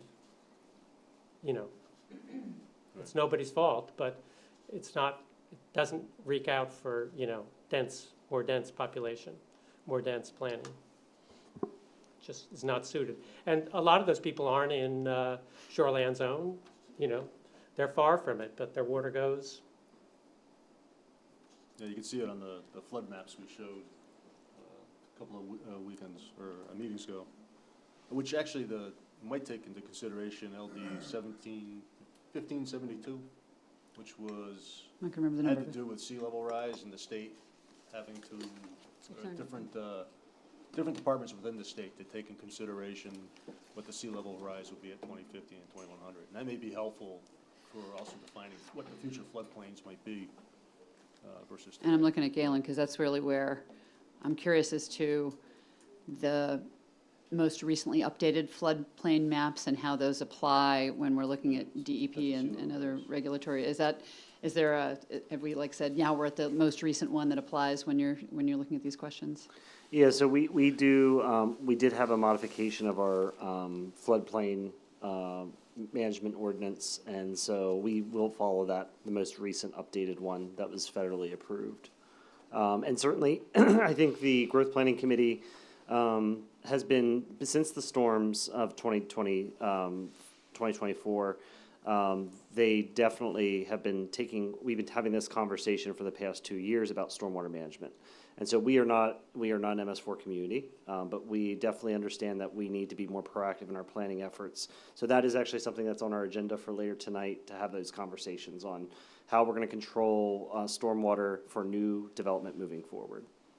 And having done Galen and Nadia's amazing Lego game and learned about rain gardens and a lot of good stuff there. So I think that's a really important piece of this as So well. before point we taken. open it up to the people here, just one more thing on 1921, the three-person panel. Section 7, this is the concern too, if you can review that in your committee. The duties, this board has the power and authority to and shall hear and affirm, reverse, or modify. And so it has a lot, and that's where the scope of this is very concerning. So for example, decisions on subdivisions or site plans, decisions on variances, special exceptions, the use of innovation, land use controls, growth management, and then, decisions on historical district commissions, heritage commissions, conservation commissions. So decisions of other municipal permits, fees, So it basically, when we read this, it's like we said before, if you could, talk to your committee and say how your town is feeling, your growth planning committee, we feel that we should just let all our boards go home. Because that section 7 is, it basically they can step in. So that doesn't, the language here doesn't reflect, I think, your intent of what you thought your intentions, again, we go back to intentions and language. The intentions that you spoke about, this bill seems to, step way out of those boundaries, and it's concerning. And I hear, just to be clear, the appeals board, and I understand what you're saying, but the appeals board would also find in favor of the municipality. I mean, there's not a guarantee that you're going to bring your appeal to this board and they're going to find in favor of the plaintiff. There's a process that they need to go through. I just want to make sure, because I hear what you're saying. No. It's not that they're going to overturn everything just but because they I exist. think, we're trying to, again, this is, if it's to expedite and to not have certain boards stymie, for no reason, no good reason, I think, from my opinion, I would ask the legislative to look and see if there's another path to the sea versus having another three-person panel. If the answer is a three-person panel, I think the language has to be very clear, and I would ask, given that we're municipalities with limited funding, I would ask if something like a three-person panel did go forward, that language would be put in that Paul recommended, which is if this person that was suing the town lost, that they would pay our legal fees. We are up against, in our specific community, we're up against developers that are extremely wise and well-versed in ordinances and land use, and can inundate us quickly, and have access to lawyers that are way above and beyond sometimes our own capabilities. So I just want, those are real things that we run up against in our town, and I just make sure that that's being considered. Yeah, I mean, to me, it would seem like the housing panel of experts should have the same authority the court has, and should not be given a whole bunch of other toys to play with that, the courts have not routinely been in the business of ruling and overruling planning boards. This one that the growth, they would have the power to deal with an appeal concerning growth management controls and interim growth management controls. What, suppose we've asked for, I don't know why we haven't gotten it, but the sewer availability report. So let's say a year from now, a lot of development happens and our sewer capacity is, there's 50 dwelling units that could hook up, because before you had one house here and all of a sudden you have four. So there could be an acceleration of those permits. And we then say, oh my goodness, we really can't, we're not going to be able to put sewer in this entire growth area.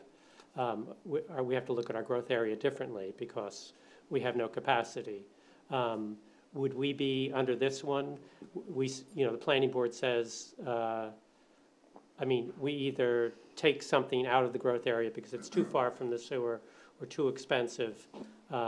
This kind of suggests that we lose the right to really control the growth area here, as long as we follow the rules. So the way that this would work, as I understand it, is that if a project is proposed, at that point in time, there's a determination made as to whether there exists adequate water and sewer capacity to support that development. So it's a Right. project by, it's not saying, anything can happen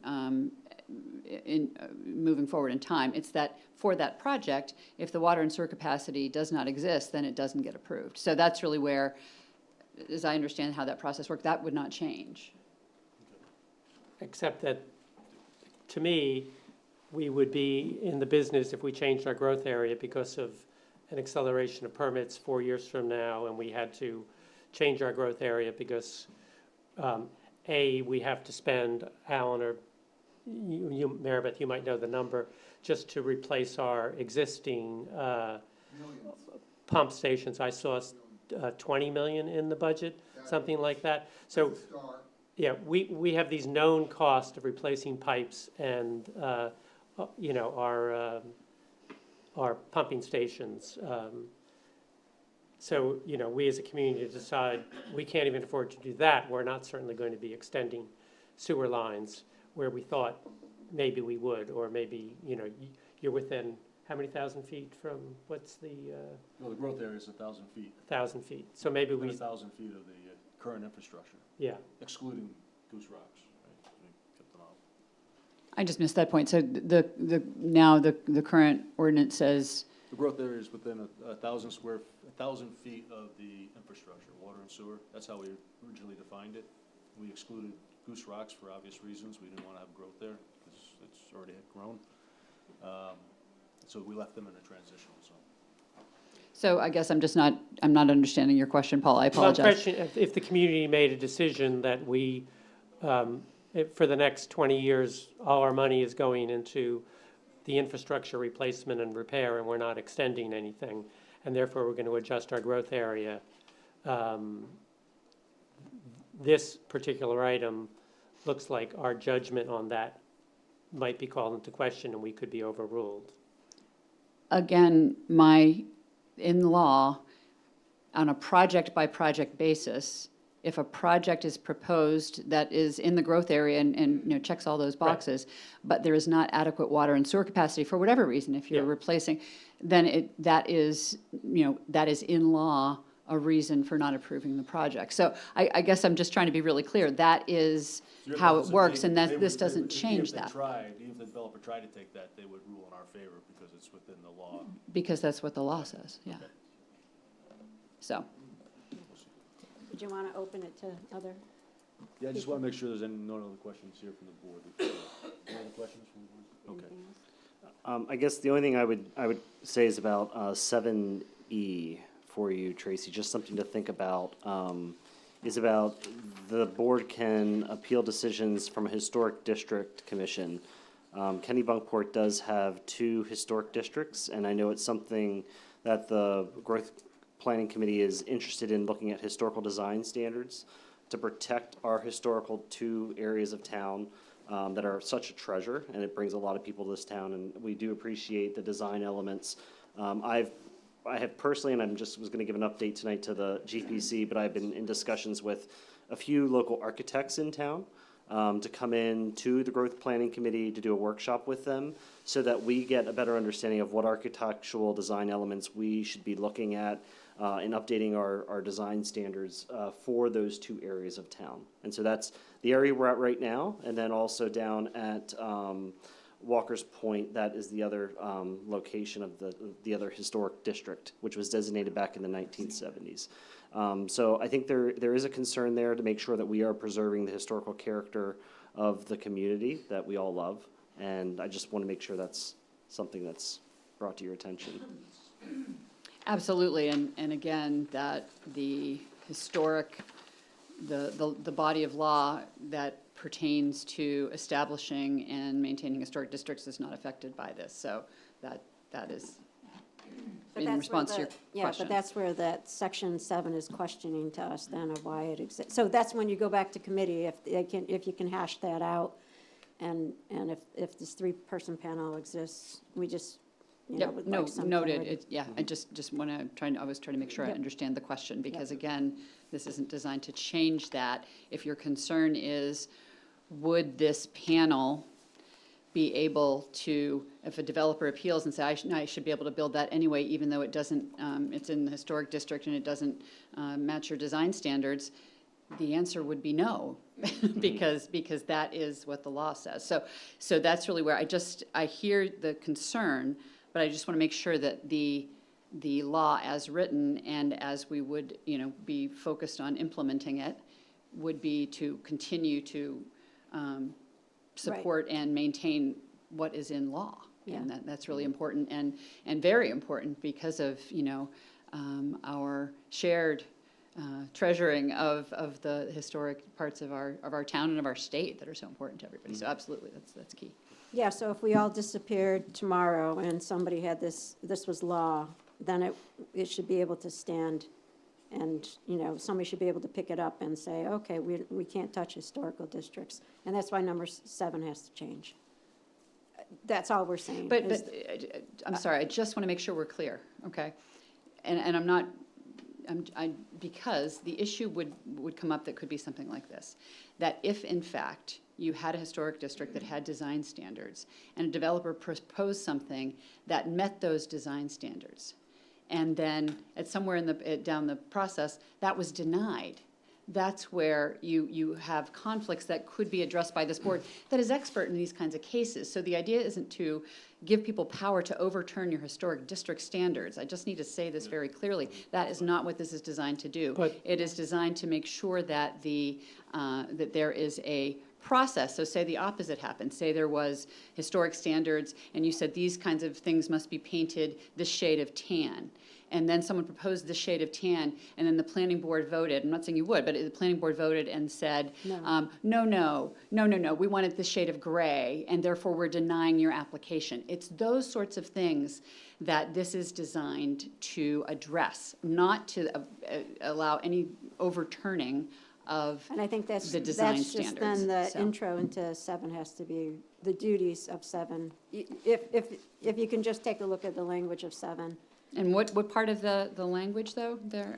It sort of gives you the perception that the duties of this board, like you had to put a lot of words to clarify for us that this board wasn't going to be able to come in. The powers and duties under this subsection include but are not limited to appeals concerning.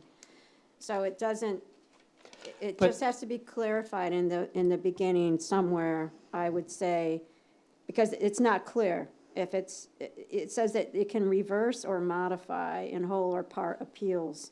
So it just has to, again. So it's really the ability, it so has this to- is if- helping. if it's So you're saying the stopping- ability to change or modify, okay. Yeah, you can't change or modify the ordinances of the town. You can address an appeal that, again, it goes back to if somebody didn't follow the ordinances of the law, that's what this lawsuit should be against, not against the ordinances and the law. Thanks for that clarification, that's helpful. Yeah, appreciate it. But I think, it's a question really for Galen.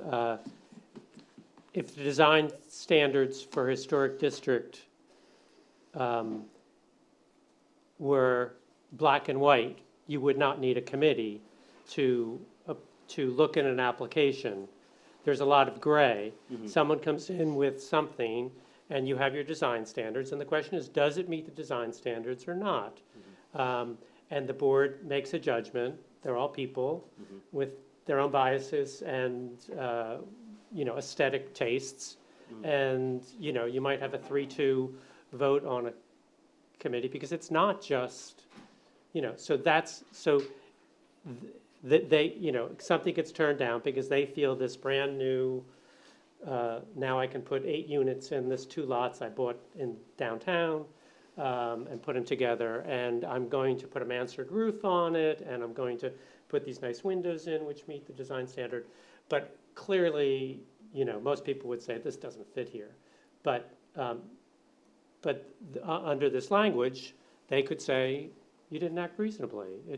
It met the design standards, and in our judgment, 50, you know, 2-to-1 vote, it met the design standards. So it's not black and white, and it's not, you know, it's just human. Those humans are going to make a judgment based upon their own beliefs. But that's exactly what a planning board is not allowed to do. A planning board must follow the law and the design standards as they're written in the ordinances, and cannot use their own bias or their own personal opinion about something. So let me that's ask the really question where to Galen. I just want to make sure that we're clear. Let me ask the question, not. is there gray area?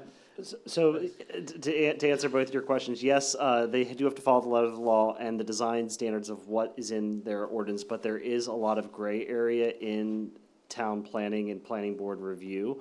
There are times where the developer will propose modification of your standards because they think that's unreasonable for them. And so there's times where the planning board will deny those modification requirements. So if that were, and then they would deny the application because it's not meeting So that if, standard. let me just run through this and make Yep. sure I understand. So if development is proposed, here are the design standards, here's our initial draft of what we propose to meet the design standards. You sit down with the town planner, and that gets approved, so that gets preliminary approval. Sit down with the town planner with some concerns, make some adjustments. In that case, the adjustments would be in order to meet the design standards that are in ordinance in the community. Would that be correct? Correct. Well, sometimes, again, the developer will propose modifications to those standards because of something with the terrain, or they think it's economically something that's not feasible for their project to make it worthwhile. And there are times, again, I think our planning board has been very good working with developers and understanding that there are some development constraints on a site. And we work with the developer, but there might be times where that is not the case, where there's a difference in perception of what is on the site at present or the concerns of the community. And that is where, that is the reasonableness factor. I think that gray area, that'd be in front of the board. And at that point, those changes are made at the discretion of the planner, but without the planning board approval. No, Is the that planning correct? board, we always just offer advice to people. They can always come to us and ask for advice. And we always say caveat, you know, we are giving the best advice we can, but we do not know how the planning board's going to feel about your proposal. Because the planning board is the ultimate arbitrator of the development project. They're the quasi-judicial official that oversees the site. We only are support staff. We But provide. again, I just want Yep. to ask the question there. It's not how they feel about it, it's if the project meets No, but I the think- requirements in the It's not ordinance. black and white. But, Well, I just but- want to make sure, yeah, though, but I that think that there this are is things where- that changes, well, let me just ask my question. There are changes that the planner could suggest, that the developer might suggest, to say, in order to address the needs of this site, I want to do this. And you could say, well, that doesn't really meet the ordinance, you can try it. Right, that, again, I just want to make sure, it's not how they feel about it, it's you could try it, but it doesn't really meet the letter of the ordinance. I just want to make sure it's not a feeling, it is a, does it address, and is it in line with the ordinance as written in the community? So it's not a Correct. feeling, it's an interpretation. And so, for example, if we go back to, say the word for me again, Wafen, where? Which one? Wharf and Weir? Yeah, so if we go back to that example, it was a 3-2 board. What was the issue? The person that came before the board, the result was 3-2. And And that, what was the topic? What was the that was the matter that you- Wafen, say it again. We're back It was to the Wharf and docks. Weir, it was to allow a Right, fish but it house was to a have fish house, right? So it was something, my point is, there's things on the books. We had our lawyer here at the meeting, and the guidance from the lawyer was basically reading definitions to us. And even with black and white words, definitions, words that mean the same thing, or mean one thing, are interpreted different. And there is no law, that's why we have courts, because there is no black and white, and that's what the planning board does, that's what the zoning board of appeals does, that's what the select board does when we get into these situations.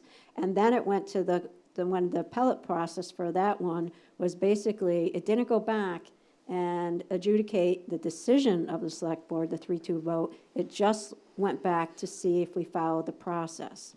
And if that's what this board is trying to do, it should be as simple as that. Was the process followed? If this three-body board that is so far removed from our town, our land use ordinances, the look and feel of our town, why we make decisions, if they are so far away from our voter base, they can do damage to us with these cases, because if they don't take into account what the planning board has done, if the planning board literally did to you what you said, which was delay a delay for no reason, then yes, there's something there. But if the planning board made a decision, an interpretation of that decision, which is their right to do, that has to hold. So, but can I just ask you, again, I'm just not understanding, so this is on me. When you say followed the process, you mean follow the process of the planning board and follow the ordinance? Yeah, follow the Right. law. Yeah. Follow By the the law. law. So again, it's the same. It's not, when you say process, I just say the ordinance. So But that's they're really the not following the interpretation. ordinance. What we're trying to get across is this board has to stop if they start interpreting our ordinances and saying, is that gray or black? You know, if it's a tan or a gray, you know, that's interpretation of the ordinance. That three-person board shouldn't do that. They should say, did they look at you per the ordinances? There's color in the ordinance. They looked at the color. Yes, they did that. That's where it stops. They don't get to interpret it. Soon as they take that next step level, then start interpreting, you just wiped out our planning board, our zoning board of appeal, and that whole process. And that's the point. I think that's the salient point that we're trying to get across. And that's where our concern is. And that's item 7, where we see all those list of items that, to Paul's point, to Galen's point, to other people's point, that they can come back and relook at. We see that they're basically getting into our planning board shorts. And it doesn't, the language I gotcha. doesn't No, I feel understood. That good. was helpful. No, that was really helpful clarification, so thanks for that. Appreciate it. I say it's no different than an OSHA regulation or EPA regulation, and they come out with their interpretations of what the regulation means. I mean, I spend a lot of time in my day looking at those things, so unfortunately, we're all human. We never are able to convey exactly how LD 1829 you see it and how I see it based on how I read it, right? So, all set? Yep. Yeah, we've got very limited time, but Thank you Thank all. you Really very much. appreciate it. This was Were really there any helpful discussion. questions? you got a couple questions. Rob, raise your hand first, sir. Sorry. I appreciate all your attention to this detail, because it's very important to our Robin, could you town. state your name Oh, for the record? We have someone Robin Diggs Phillips. minutes somewhere else. Yep. Kennebunkport. So do we have 7 people, participants? Is that what that little 2 people are on Zoom? Yep. Okay. Oh, never saw It seems as though, I mean, I've watched a little bit of the plan, growth planning, but to a person that has no idea what this bill is, when you read something, and I would just like, Galen, if you could clarify, because you wrote this in one of the documents you sent out. So the potential under 1829 is 14,400 something units. Is that correct? That is a rough estimate based off of just the parcel sizes we have in Kennebunkport. It does not include any development constraints for the town. Okay, so that's a lot. I haven't heard anything that the average person who lives here could understand. I mean, we can understand it, but the nuts and bolts that's a lot of people. And in the bill, it said the shoreline, it seems to, Tracy seemed to imply that shoreline zone was, exempt from this, but isn't in the actual bill, and maybe it's been changed since I read it, there could be increased density? Is that true? No, shoreline zoning would still apply to. All the to way? Shoreline, yeah, so the All the shoreline way. zoning lot standards would Okay. still apply. Okay, so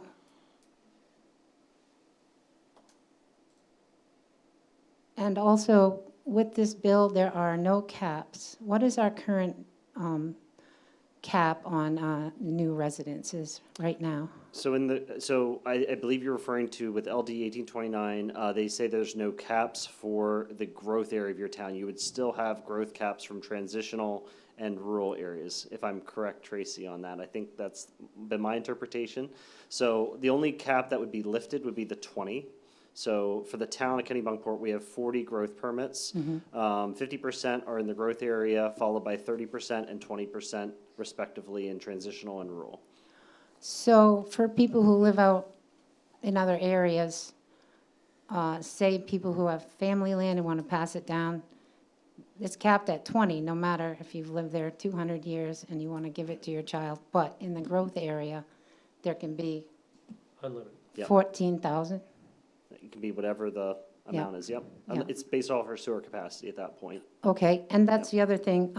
In the bill, I thought I saw where the growth area and the area we're talking about had to be serviced by, that's the implication I got if I were watching this meeting.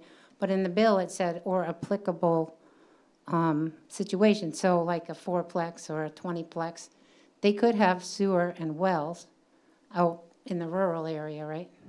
They could have septic, I mean. Septic, yep. So they could have private septic. So it's not really just the growth area or places served by sewer. If you can pass a perk for a fourplex, you could have it, right? So my understanding from your question is, if someone can put a septic tank on a lot, can they do 4 units in the growth area? My response. Not the growth area, Outside? outside. No.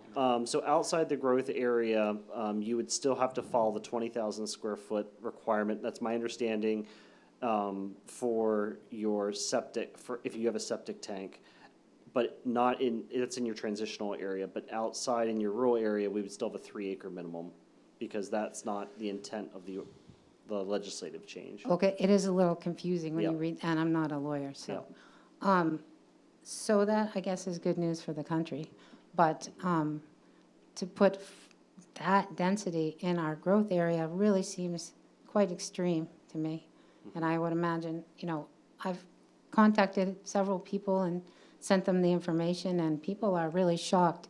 So I don't think people know, do we have to vote this bill in our town, or is it's just law now? So we would have to adopt the ordinance, and that would be at a town meeting Yeah. to approve that ordinance change. And if we don't, what happens?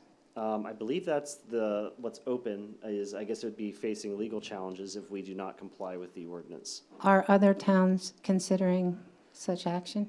Do you know? Most What- town planners that I've been dealing with in the state of Maine, they have been doing a wait-and-see approach to see what the fix-it bill is going to do for 1829 Yep. before they decide to adopt. I would hope that the legislature would, if they do have a fix-it bill that's going to offer more clarity, I would hope they would do a similar practice as LD 2003 and giving towns a little bit more time to implement those changes, especially since we have to now educate our residents on what these changes are going to be. For the clarifying language, but that's my hope moving forward. But yeah. So really, the only way to reject this would be if it were repealed at the state level and the governor. Is that how that would go? Yep. That's the only, we have no power It's here. state law. Right, right. Okay, well, it seems rather extreme, but, I just wanted a few things clarified. I think 14,000 is a lot. Yeah. Thank And you. for everyone that's here tonight, I am planning on doing a presentation to the select board this upcoming Thursday, so mark your calendars at 6 o'clock, to give a based overview for the select board as well as the general public on the difference between growth areas and zoning, and a little bit about the legislative changes that are coming down the pike as well. Because I think it's important for all of our stakeholders to know what's happening in our community and the potential changes we're going to have, just to get a baseline knowledge moving forward. So really, it's the people in the growth area that are most at risk for losing their space. Yeah, I think that was the intent of the legislature in doing Yeah. this. They really wanted to address single-family exclusionary zoning in growth areas where you have the infrastructure to have smaller lot sizes. And what you heard from the committee tonight, Robin, and what we've talked about in previous meetings is when we play it forward. So, you know, when Representative Gare was talking about the intent, you know, you heard Dan talk about the words versus the intention. So we've been playing it forward of what it would mean to our community as a whole. Paul brought up, you know, price increases, blah, blah, blah. So, you know, it's how we've been interpreting it. And I think what we heard from Representative Gare tonight, and then what we wait to see from the Fix-It bill, we'll be able to figure out what we need to do, if anything, like other towns are starting to do, that we're watching to see what they're doing also, and how they're trying to make some changes to their ordinances and comp plans. Yeah, so get ahead of it, so to speak. All right, well, I appreciate, you know, you really paying attention to this, because it is important, and good luck. Thank you, Robin. Thank Hey, you. Galen, quick question. Oh, sorry. There were regs that were proposed, and there was a comment period in November, October. Did they get adopted? I don't know how that works. I know that the comment period expired. I don't know if they were actually adopted fully yet. I haven't Do you know, looked at the Trace? MOCA rules. I know that the comment period had ended, and I'm just not sure whether the final rules Okay. have come out yet. And actually, if I could, I just wanted to clarify, because whenever I hear a numbers thrown around without context, I just want to make sure you said 14,400 units.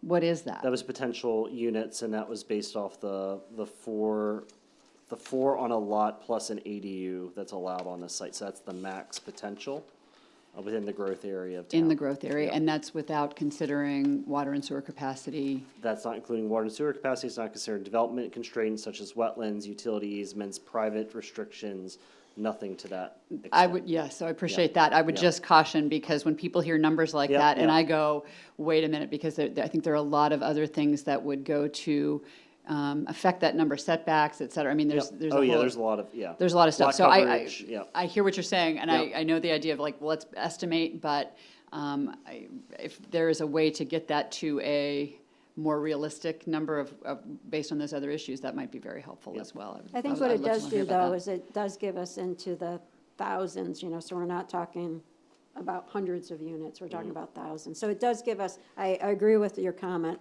but I think there is a magnitude that we've understood. It may not be 14,000, but it's definitely going to be in the thousands, not like, it's not going to be 100 or 150.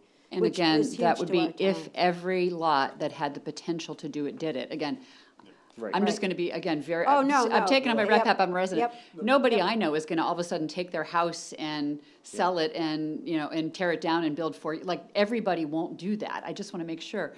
There's no, we live here. I'm not going to tear down my house and Well, they- put up a quadplex tomorrow. I mean, there's We're just, we're also an older town, and they could do that and say, see you guys, thank you very much, I'm cashing out, I'm gonna move to North Carolina. I mean, I've heard people say that, not necessarily in this town. Boston In didn't different always towns. look like Boston. So that can happen. I would suspect the number is whatever we have left in availability in the sewer plant, yeah, I mean, I think that the constraining factor is that, but whatever that number is. I just want to make sure that we we're can't being control- realistic about, who- you know, we have, what is the resident right now, 3,800? What is our total? Yeah, around there.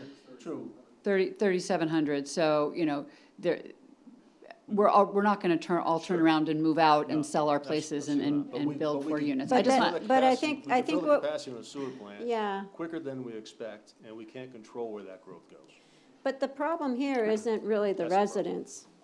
It is, it's, like, so aging population, yeah, they're gonna probably cash out and say, congratulations, kids, you got a landfall, and we're headed out. Yeah. But it's Yeah, it's who to buys it. almost half of our population that are non-residents.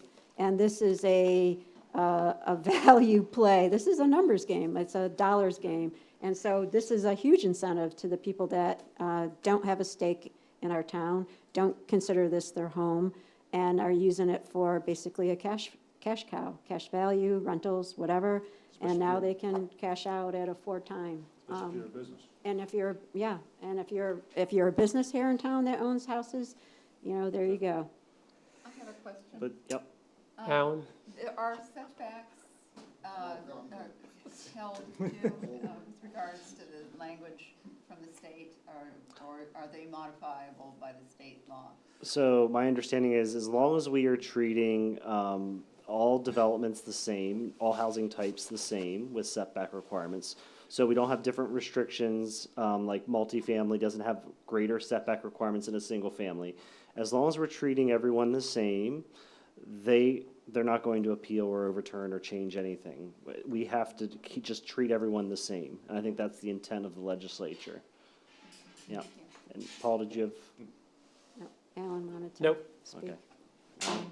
Anybody else out in the? Yep. I'm only gonna be a minute. Okay, go for it. Alan Daggett, Kennebunkport.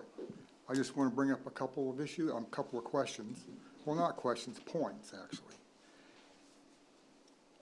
Brings back memories to RSU, the RSU days. And, you know, it was a mandate.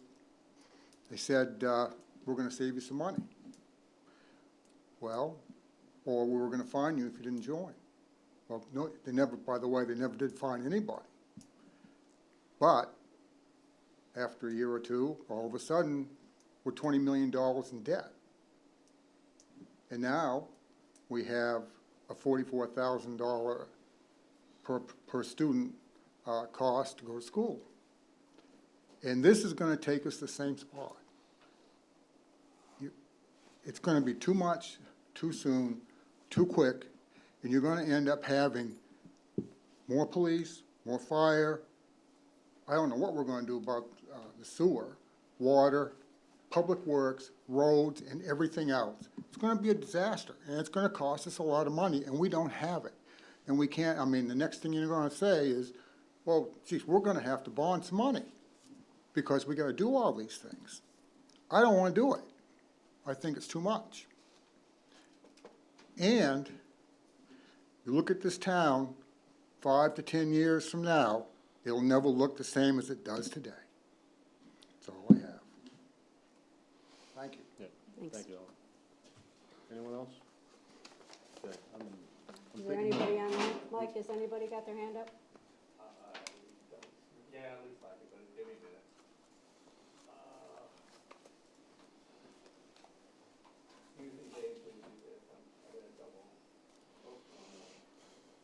Did you get your answer? You got your answer.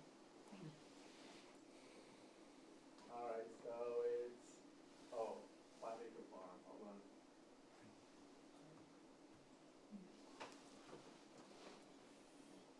Hi, this is Melinda Anderson, 5 Acre Farm, Kennebunkport resident for a long, long time. And if I could clap my hands to what Alan just said, I mean, I would clap my hands. That was spot on. And I feel as though the Growth Planning Committee, I so appreciate your pushback because you guys see what we as locals see and the problem at hand. This is kind of smoke and mirrors. It's not going to set up for the affordable.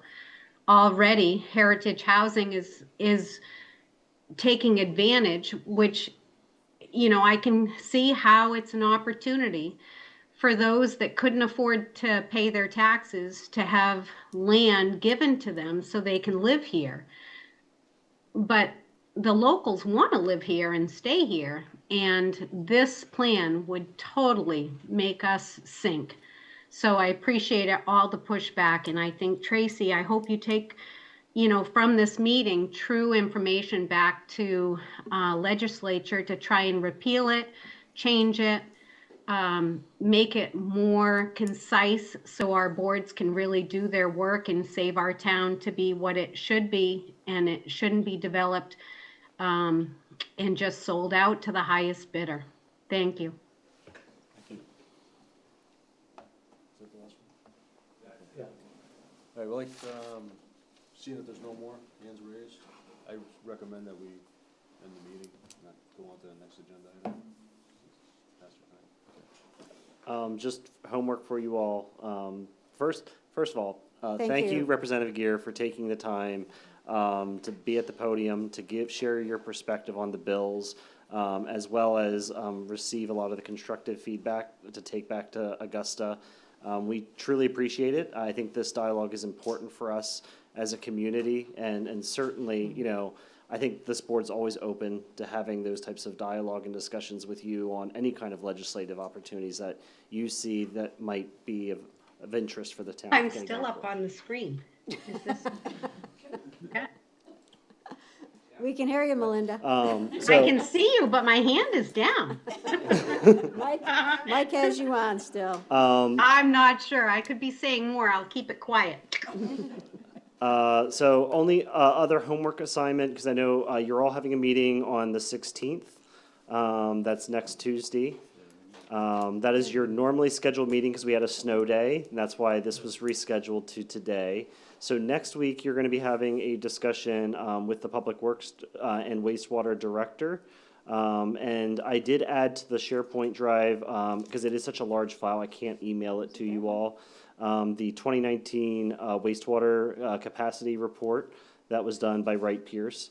And so that is available online for you all to review. And certainly, you know, Eric will be here next week to have that conversation with you all. Perfect, thank you for that. Yep. That'd be great. Excellent. Oh, we got homework, yay! And we had a snow day, wasn't that cool? I'll make a motion, we adjourn. Second. All right, before we adjourn, I'd also like to thank you, Representative Buer, for showing up and talking with us about this. Yep. And Appreciate it's it. always open, and if you hear something in the legislation, you want to come here and bounce it off us, we'd be happy to give you our feedback. As you see, we're not shy. And thank you all for coming today. Yeah. It's nice seeing faces It's out here nice to instead of have, the blue wall, People. so. All right, we'll take a vote on the motion to adjourn. All in favor? All right. All right, thank you all. Thank you. Ooh.